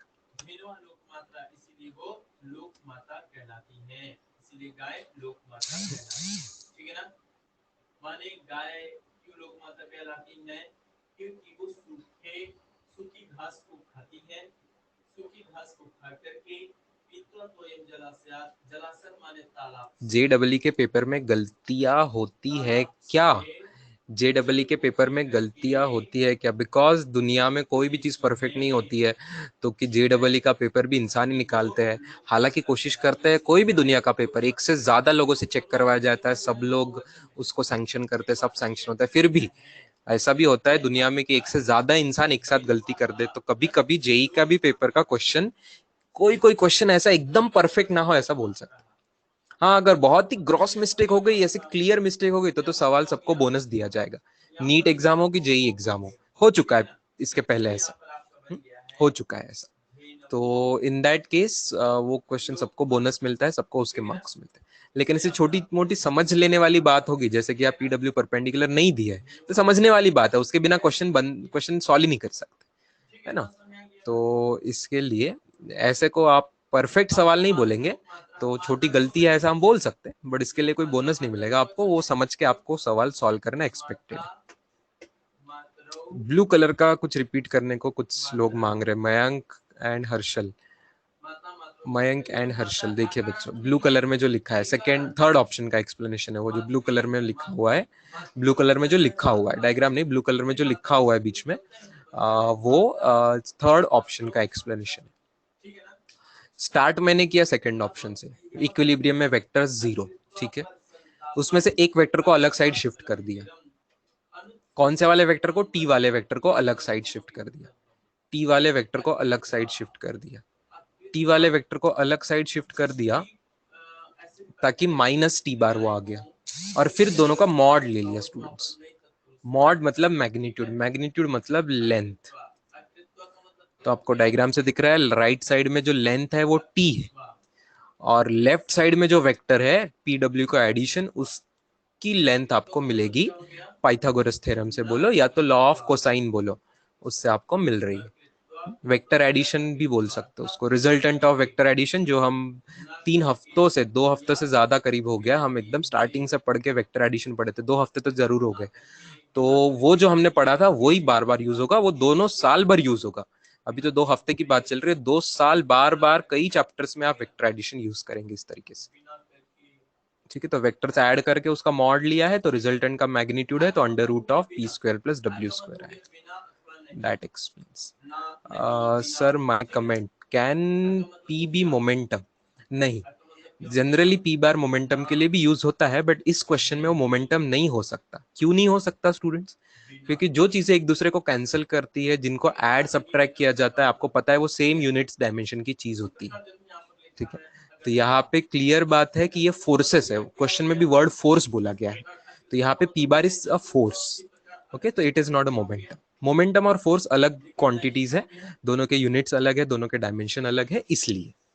अदरवाइज यस, अदरवाइज पी बार ये एक मोमेंटम का भी नोटेशन कुछ चैप्टर्स में यूज करते हैं, बट इस सवाल में नहीं है। इस सवाल में पी बार एक फोर्स को डिनोट कर रहा है।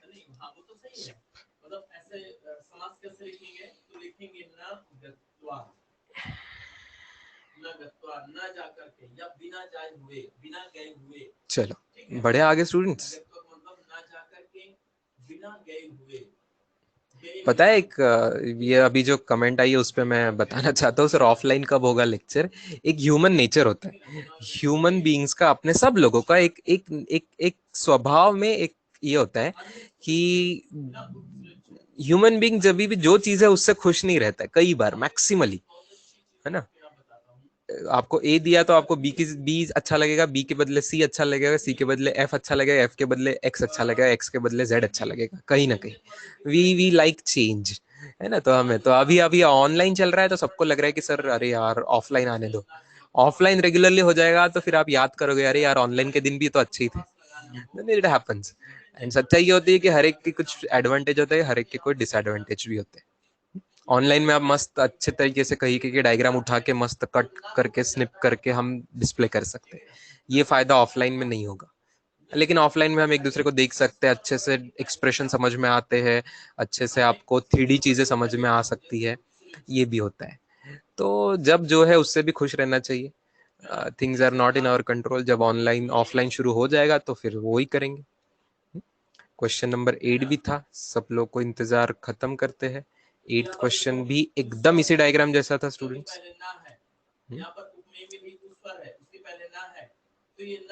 क्या 8th क्वेश्चन में भी इक्विलिब्रियम वर्ड इस्तेमाल करना वो थोड़ा सा रह गया था? तो वापस मैं वो कंप्लेंट के साथ ही सवाल करता हूँ 8th वाला भी, कि यहाँ पे इक्विलिब्रियम होना चाहिए था। okay? सिर्फ डायग्राम में कॉपी कर रहा हूँ, सवाल पढ़ लेते हैं।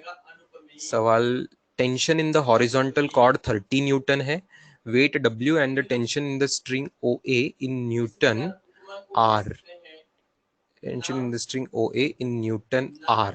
अच्छा, बहुत बढ़िया सवाल है। अभी जो चौथा सवाल किया उसकी बहुत हेल्प हो जाएगी हमें, ध्यान से देखना स्टूडेंट्स। इसमें 3 फोर्सेस है, मैं अच्छे नाम दे दूं कि आपको समझने के लिए। एक ये है टी टेंशन, तो T1 बार बोल देता हूँ।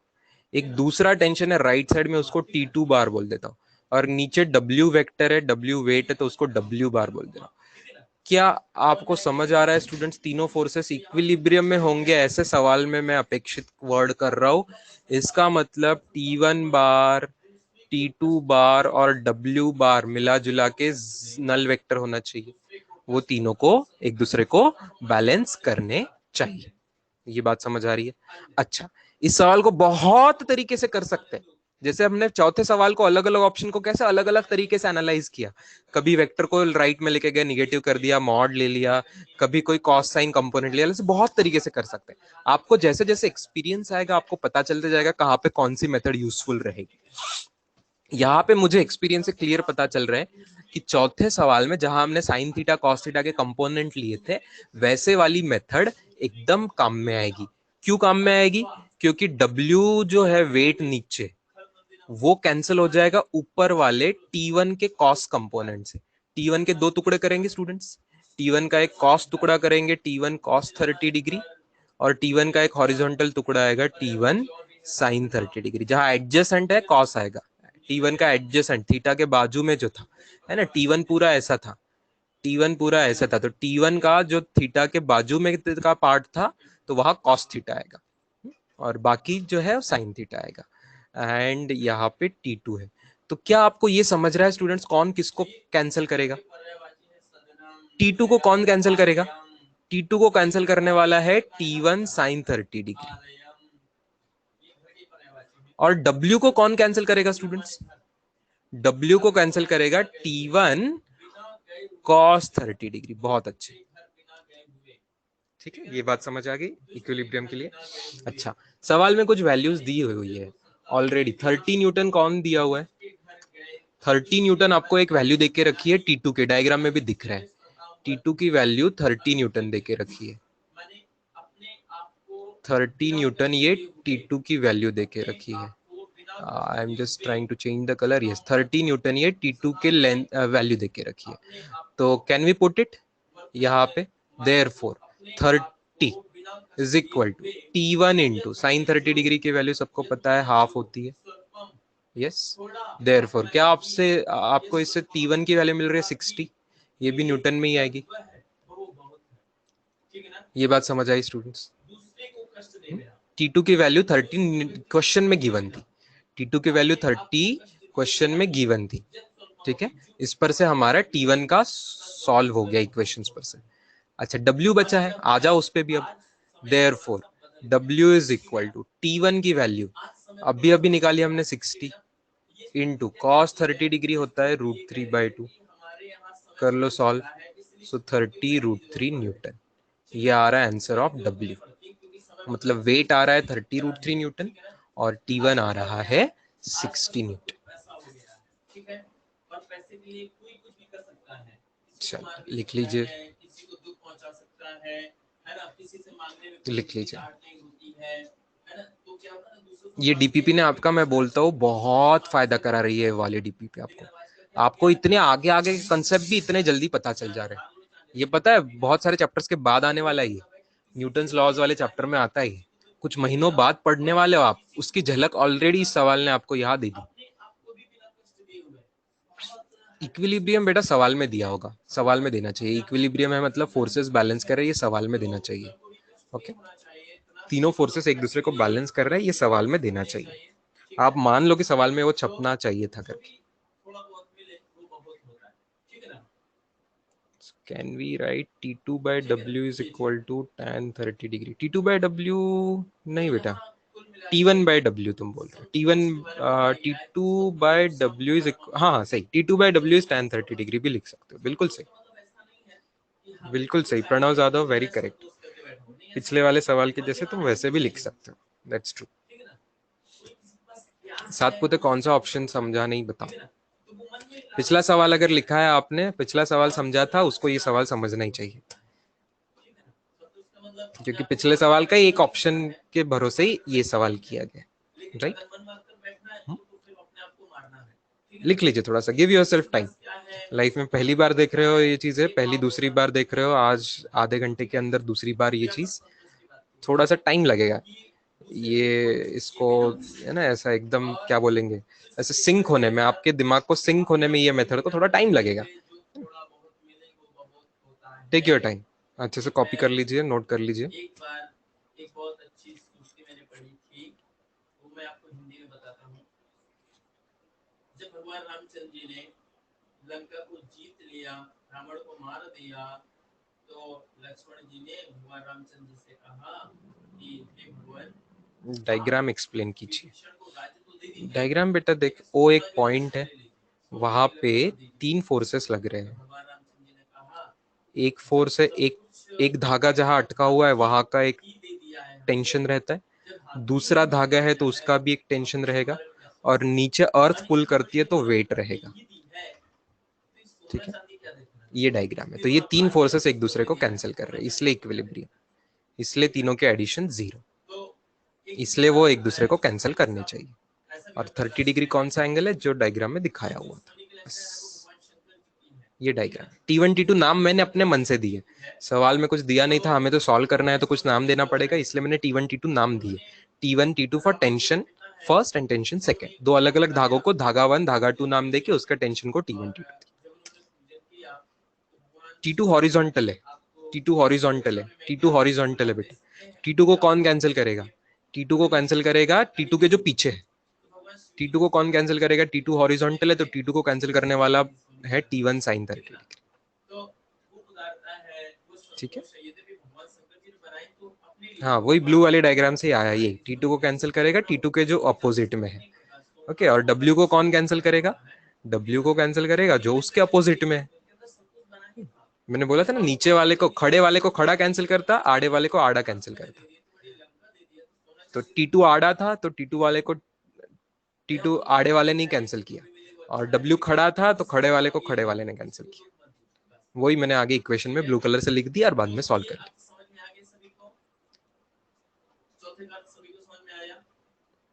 ठीक है, ये मुझे आप वापस याद करोगे।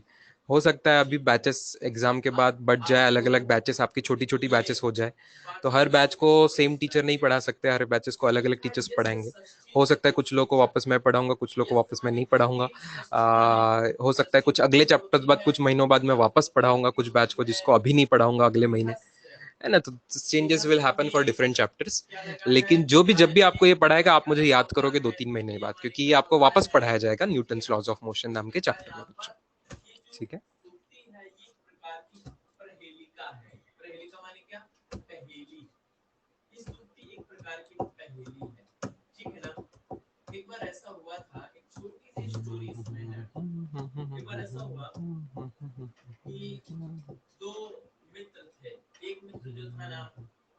Yes, horizontal to horizontal, vertical to vertical will get cancelled. ये कॉन्सेप्ट इस सवाल से आपको समझने हैं, पिछले दोनों सवालों से। Perfect, perfect. एक बार वो अपने मित्र के पास गया, उससे शादी का प्रस्ताव रखा अपनी पुत्री का। उन्होंने कहा कि ठीक है, अब ये जो पुत्री थी ये बहुत पढ़ी लिखी थी, और जो उसका पुत्र, चलो भाई एग्जाम और बैचेस के ज्यादा सवाल अभी मत पूछिए, अभी वो आपको जब होगा समझ आ जाएगा। थोड़ा सा पेशेंस रखिए उसके बारे में। अभी आपका काम है मैक्सिमम मार्क्स लाने की कोशिश करना, अच्छे से आपको समझ के स्कोर करके तीनों सब्जेक्ट्स आपके जो भी हो वो आपको लाना है। अच्छा, कुछ लोग समझे थे कि सर ये बाकी के रिवर विवर के क्वेश्चन भी सर इतने डेंजर है सर, हमको समझ नहीं आ रहे। तो गुड न्यूज स्टूडेंट्स, ये रिवर विवर के क्वेश्चन आपको अभी करने ही नहीं है ना। मैंने कल होमवर्क में इनका नंबर टाइप किया था, वो सेम पेज पे आ रहा था इसलिए वो इमेज में आ जाते क्वेश्चन, लेकिन ये क्वेश्चंस मैंने आपको अभी करने के नहीं थे, ये भी अगले चैप्टर में आने वाले हैं। ठीक है, this is going to come in, ये आप 1 महीने बाद पढ़ोगे, महीनों बाद नहीं, 1 महीने बाद करीब, जून एंड में या जुलाई के स्टार्टिंग में करीब करीब आप 1 सवा 1.5 महीने में आप ये चीजें पढ़ोगे, है ना। काइनेमेटिक्स आएगा, इसके आगे के चैप्टर्स के नाम मैं आपको बताया, तो वेक्टर्स के बाद हम ट्रिग्नोमेट्री, डेरिवेटिव, इंटीग्रेशन, ये बेसिक मैथ्स पढ़ेंगे, और उसके बाद आपका शुरू होगा motion, motion in one plane, motion in one plane जिसको काइनेमेटिक्स नाम, मोशन इन स्ट्रेट लाइन, पहले मोशन इन स्ट्रेट लाइन जिसको काइनेमेटिक्स भी कहते हैं, जिसमें डिस्टेंस, डिस्प्लेसमेंट, स्पीड, वेलोसिटी की डिटेल पढ़ते हो। ठीक है, उसमें एक रिलेटिव वेलोसिटी का भी कॉन्सेप्ट आएगा, न्यूटन्स लॉज भी आएंगे, रिलेटिव वेलोसिटी आएगा, तब आपके ये सब सवाल बनेंगे। तब वेक्टर का यूज करके और उस चैप्टर के कॉन्सेप्ट्स का यूज करके, दोनों का यूज करके आपके ये सब सवाल बनने वाले हैं। ठीक है, अभी से किसी को कोई सवाल सॉल्व करते आ गया तो बहुत अच्छी बात है, लेकिन अभी से आना आपको जरूरी नहीं है ये सवाल। ठीक है, ये सब सवाल इसलिए डीपीपी नंबर 5 है यहाँ पे। ठीक है, वो मिक्सचर है, मोशन का और वेक्टर्स का मिक्सचर है, तो वो वाले क्वेश्चन से अभी आप दूर रहोगे तो भी चलेगा। अब मुझे आप लोगों से अपेक्षित है, एनी डाउट्स फ्रॉम चैतन्यास बुकलेट, चाहे मेडिकल हो या इंजीनियरिंग हो, दोनों को दोनों के सवाल करवाएंगे। एनी डाउट्स फ्रॉम मेडिकल और इंजीनियरिंग बुकलेट स्टूडेंट्स?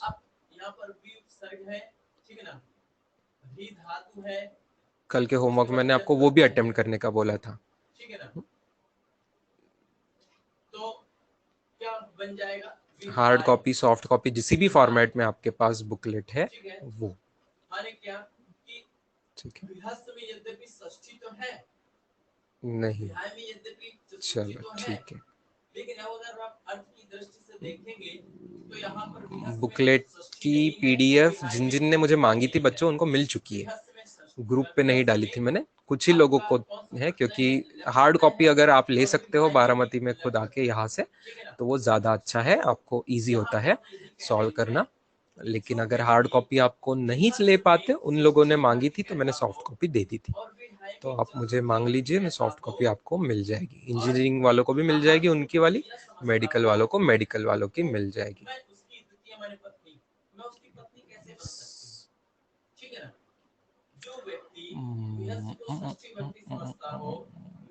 चलो, तो मैं क्या करने वाला हूँ स्टूडेंट्स, अभी बचे हुए टाइम में मुझे एकेडमिक बोर्ड से तो ऐसे इंस्ट्रक्शन है कि मैंने अभी आगे का ज्यादा पढ़ाना नहीं है, क्योंकि उनकी अपेक्षा से अभी फिजिक्स में अच्छा आगे चल रहा है, और हमें 6 जून तक बहुत कुछ आगे, इस बैच को आपको नहीं बढ़ना है, आपकी बैच आगे चल रही है। जो अलग बैच है वो बैच थोड़ी पीछे चल रही है, तो आपके साथ आने की कोशिश करेगी, तो बहुत कुछ आगे तो हम जाएंगे नहीं। हाँ, लेकिन मैं आपको प्रैक्टिस तब ज्यादा से ज्यादा करवा सकता हूँ अपने बैच में। कॉन्सेप्ट में हम बहुत ज्यादा प्रैक्टिस कर सकते हैं, ठीक है। फॉर एग्जाम्पल, यस, रिवीजन भी करेंगे बच्चों, रिवीजन भी कर लेंगे, टाइम है तो रिवीजन भी कर सकते हैं, मौका है अपने पास, कोई प्रॉब्लम नहीं है। बट अभी के लिए I have open Chaitanya's booklet, this one is engineering booklet, and इसमें का वेक्टर्स पार्ट हम देखते हैं। मैं खुद होके कुछ सवाल आपको इसमें से यहाँ देखते हैं, आप लोग कर पाते हैं क्या, I talk about it.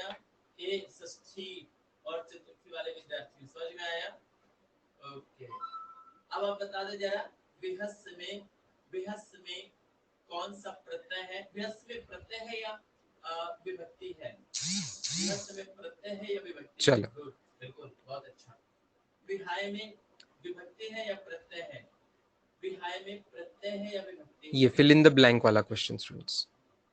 Good, बहुत अच्छा। Can you do it right here? कोई ऐसा the magnitude of sum of 3 vectors representing the sides of a cube of line length a is equal to, सवाल देखिए पूरा डायग्राम के साथ सवाल है।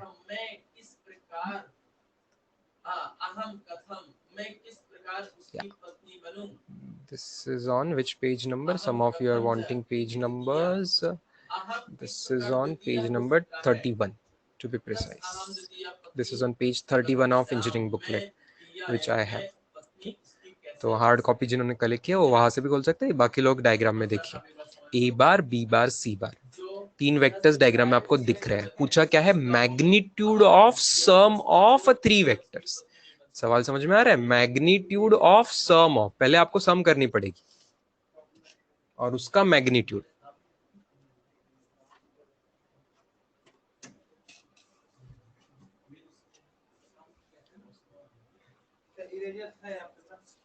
हाँ, गुड, बहुत अच्छा प्रश्न किया है। एक बार मैं आपको बताता हूँ।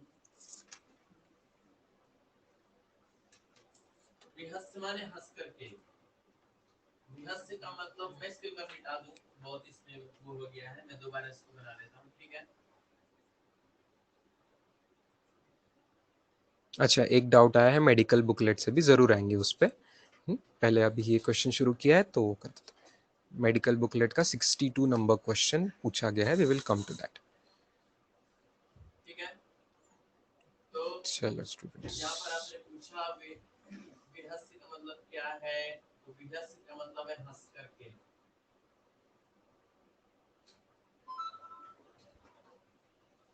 विहाय का मतलब छोड़ करके।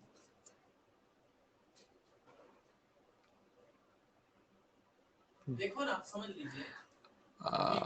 ओके, अच्छे अच्छे जवाब आ रहे हैं students, I am happy with the answers which are coming up. Cube की साइड को कैपिटल ए बोला है, वो ध्यान दीजिए। कुछ लोग साइड को 1 ले रहे हैं शायद, इसलिए सिर्फ √3 जवाब दे रहे हैं। साइड 1 नहीं दी है, साइड ए दी है। साइड क्यूब की साइड का लेंथ ए दिया हुआ है, राइट, कैपिटल ए दिया हुआ है, उस हिसाब से आंसर √3 ए आएगा स्टूडेंट्स। बहुत अच्छे, बहुत अच्छे स्टूडेंट्स, बहुत अच्छे। चलो, मेथड समझा दूं मैं? मेथड समझा दूं, अच्छी मेथड मेरे हिसाब से, मैं इस मेथड को अप्रिशिएट करूंगा। ए बार वेक्टर, ए बार जो वेक्टर है स्टूडेंट्स किस डायरेक्शन में है, एक्स एक्सिस के डायरेक्शन में। तो अब आप लोग बड़े हो चुके हो, आप वेक्टर्स जानते हो, सिर्फ ज्योमेट्री का यूज नहीं करना है, वेक्टर्स का भी यूज करने लगना है। तो ए आई कैप, बात आई समझ में। मैग्नीट्यूड ए है, जैसे 2 आई कैप लिखते, 2 लेंथ का होता तो 2 आई कैप लिखते, 5 लेंथ का होता तो 5 आई कैप लिखते थे, 7 लेंथ का होता तो 7 आई कैप लिखते थे। तो ए लेंथ का वेक्टर है, ये वेक्टर ए लेंथ का है, इसके लिए इसको मैं ए आई कैप लिख सकता हूं। Do you all agree? ठीक है, ये मेरे सॉल्यूशन का एक हिस्सा होगा। वैसे बी वेक्टर को क्या लिखूं स्टूडेंट्स में, बी वेक्टर को वैसे तो उसका मैग्नीट्यूड बी होता तो बी जे कैप लिख सकते हैं, लेकिन यहाँ बी जे कैप को मैं ए जे कैप भी लिख सकता हूँ। क्यों? ए और बी सेम है स्टूडेंट्स, क्यूब है ना, क्यूब में सभी लेंथ सेम होती है। तो अगर ये लेंथ बी है तो बी लेंथ और ए लेंथ सेम है, अलग नहीं है। ठीक है, और सी बार जो वेक्टर है उसकी डायरेक्शन जेड एक्सिस के अलोंग है स्टूडेंट्स, तो सी के कैप होना चाहिए, लेकिन सी और ए सेम है तो उसको भी मैं ए के कैप भी लिख सकता हूं। अब सवाल क्या पूछा था आपसे कि वेक्टर की एडिशन रिजल्टेंट ए bar plus B bar plus C bar का मॉड है, ऐसा था, मैग्नीट्यूड ऑफ रिजल्टेंट पूछा था, है ना। सवाल देखिए पीछे पढ़िए, magnitude of sum, magnitude of sum of 3 vector, मतलब सबसे पहले आपको तीनों वेक्टर की सम करनी है फिर उसका मैग्नीट्यूड लेना है।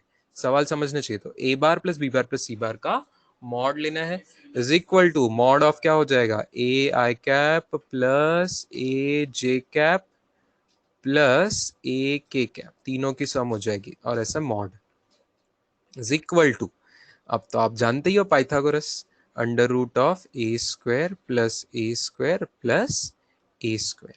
Answer will be √3a। That is a perfect answer, √3 times capital A, बहुत लोगों ने जवाब दिया था, that will be the perfect answer. ठीक है, चलो अच्छी बात है।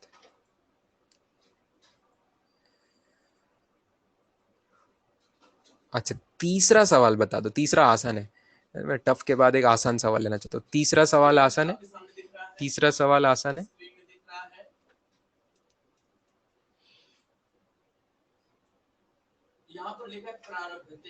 क्या मैं ऑप्शंस दूं आपको तीसरे सवाल के लिए? Third question, fill in the blank, जो तीसरा सवाल है उसके लिए मैं आपको ऑप्शन दूं क्या स्टूडेंट्स?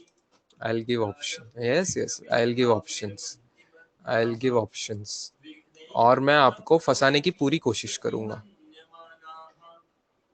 ठीक है, मैं आप लोगों को फंसाने की पूरी पूरी कोशिश करूंगा ऑप्शंस के थ्रू। वेट, अरे एक पोल गलती से ऑलरेडी आ चुका है क्या? हाँ ठीक है, अरे आई एम सॉरी स्टूडेंट्स, थोड़ा सा इंतजार करना पड़ेगा, ये पोल गलती से टाइप हो चुका है, एक क्लिक हो चुका है, तो उसको हम थोड़ा सा इंतजार कर लेंगे खत्म होने का। Will wait for this poll to end. तीसरे सवाल का मैं पोल ले रहा हूँ, जिनका हो गया है बाकी लोग बाकी के सवाल भी देखना शुरू कर दीजिए। I discuss these questions on the board और बाद में मेडिकल बुकलेट वाला क्वेश्चन जो पूछा उस पर जाएंगे।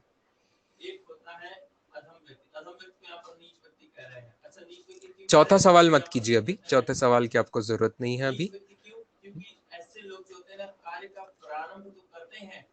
तीसरा सवाल के बाद दूसरा सवाल देख लीजिएगा, दूसरा सवाल थोड़ा टफ है।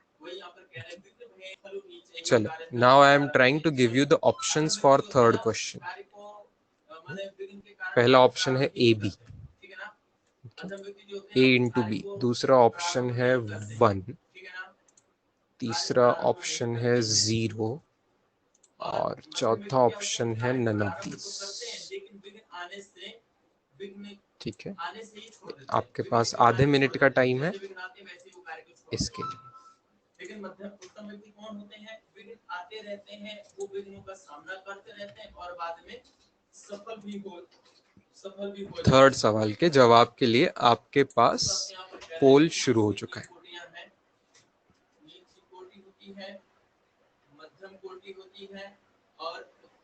चालाकी से मैंने ऑप्शन बनाया है, फंसना नहीं students. I will be happy अगर बहुत लोग सही जवाब देंगे तो।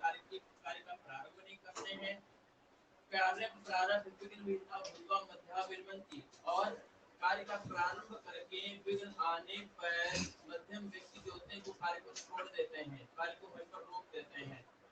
विघ्ने पुनः पुनः प्रतिहन्यमानाः, विघ्नों के बार बार आने पर भी। चलो आई एम हैप्पी, 24 स्टूडेंट्स ने सही जवाब दिया है, 24 स्टूडेंट्स ने सही जवाब दिया। None of these is the perfect answer students. बताओ क्यों, क्यों जीरो वाला जवाब सही नहीं है? वेरी गुड, ऐसा हम एक बार क्लास में डिस्कस कर चुके, देखो वापस फंसा दिया मैंने कुछ लोगों को। हाँ, वेक्टर क्रॉस प्रोडक्ट का आंसर मतलब, क्रॉस प्रोडक्ट मतलब वेक्टर होता है स्टूडेंट, तो उसका आंसर वेक्टर आना चाहिए। सिर्फ जीरो बोलेंगे तो गलत आंसर है, जीरो बार आंसर होना चाहिए। जीरो स्केलर होता है, जीरो बार वेक्टर होता है, तो जीरो बार आंसर चाहिए। Null vector should be the answer, okay. तो none of this is the answer, zero bar answer होना चाहिए इसका। अच्छा, दूसरा सवाल स्टूडेंट्स, दूसरा सवाल कितने लोग टाइप कर पाते देखते हैं सही जवाब। The vector having same magnitude as B and parallel to A bar. बहुत सुपर क्लास क्वेश्चन है। चौथा, पांचवा और छठवां, चौथा, पांचवा, छठवां, इन तीनों के प्रश्न उत्तर आपको लिखने हैं। Vector having same magnitude as B bar, same magnitude as B bar, same magnitude as B bar. क्या आप बी बार का मैग्नीट्यूड फाइंड कर सकते हो स्टूडेंट्स? बी बार का मैग्नीट्यूड क्या आप फाइंड कर सकते हो? Under root of 7 square plus 24 square, yes that is 25 units. ठीक है, बहुत अच्छे। अच्छा, हमें ऐसा वेक्टर फाइंड करना, कुछ नाम दे देते स्टूडेंट्स, मान लो पी बार, मुझे पी बार फाइंड करना है, ठीक है, पी बार फाइंड करना है।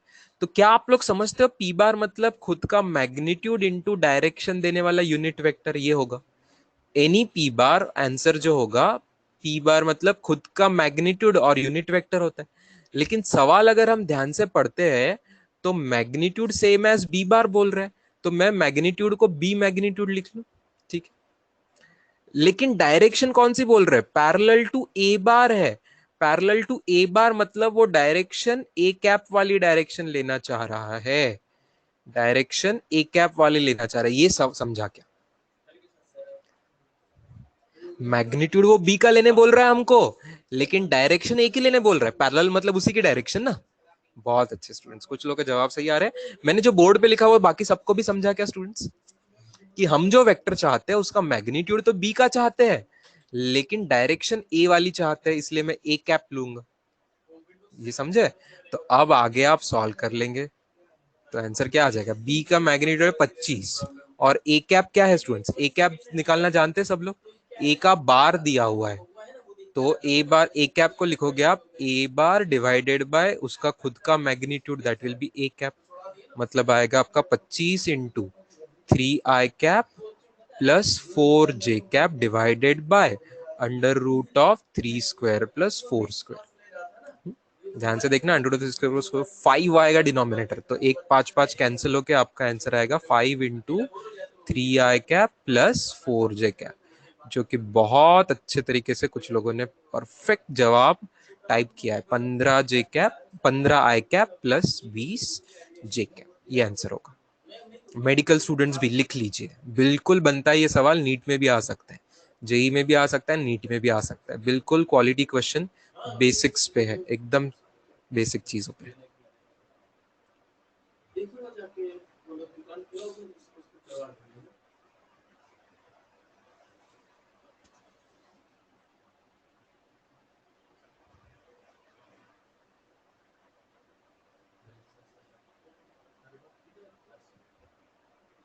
I want this question in everyone's notes. छोटा सा सवाल है, छोटा सा सोल्यूशन मैंने दिया है, सबके नोट्स में ये होना चाहिए।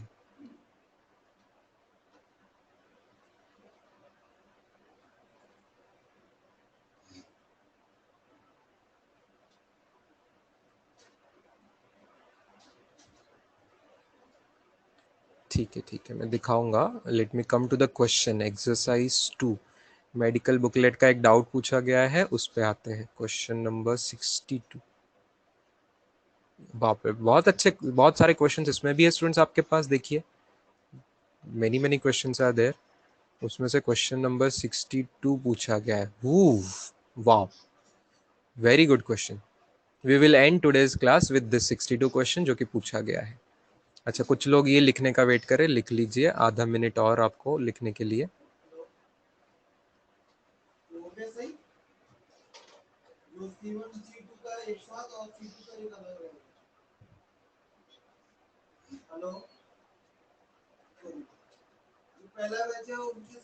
चल, हाँ, स्क्रीनशॉट लेना सीख जाइए स्टूडेंट, सबका फायदा होगा, जल्दी जल्दी हम आगे बढ़ सकते हैं। That's a good comment. Question number 62 देखिए बच्चों, at what angle must this two forces act so that the resultant may be this much. ध्यान देना स्टूडेंट्स, ध्यान देना, एकदम ध्यान देना, रिजल्टेंट की बात चल रही है, रिजल्टेंट की बात चल रही है। अभी यहाँ पे तो मैग्नीट्यूड मान लो, मतलब ये P है, ये Q की वैल्यू है, और रिजल्टेंट मतलब ये R की वैल्यू है, कोई डायरेक्शन तो दी नहीं है, मतलब ये मैग्नीट्यूड है स्टूडेंट्स। तो क्या हमारे पास फॉर्मूला होता है, R का स्क्वायर, डायरेक्ट मैं रूट हटा के स्क्वायर कर रहा हूँ, R का square is P square plus Q square plus 2PQ cos theta, सब लोग जानते हैं ये फॉर्मूला सही। तो अब R का स्क्वायर क्या होगा, सवाल में R की वैल्यू दी है under root of X square plus Y square, उसका कर दीजिए स्क्वायर। P क्या दिया है आपको, x प्लस वाई, उसका भी करना है स्क्वायर। और Q आपको दिया है x माइनस वाई, इसका भी करना है स्क्वायर। आगे भी P और Q जो जैसे दिए वैसे लिख दे, सब कुछ लिख लो, सिर्फ cos थीटा पता नहीं है हमको, सिर्फ cos थीटा पता नहीं है, वही निकाल लेंगे हम। okay.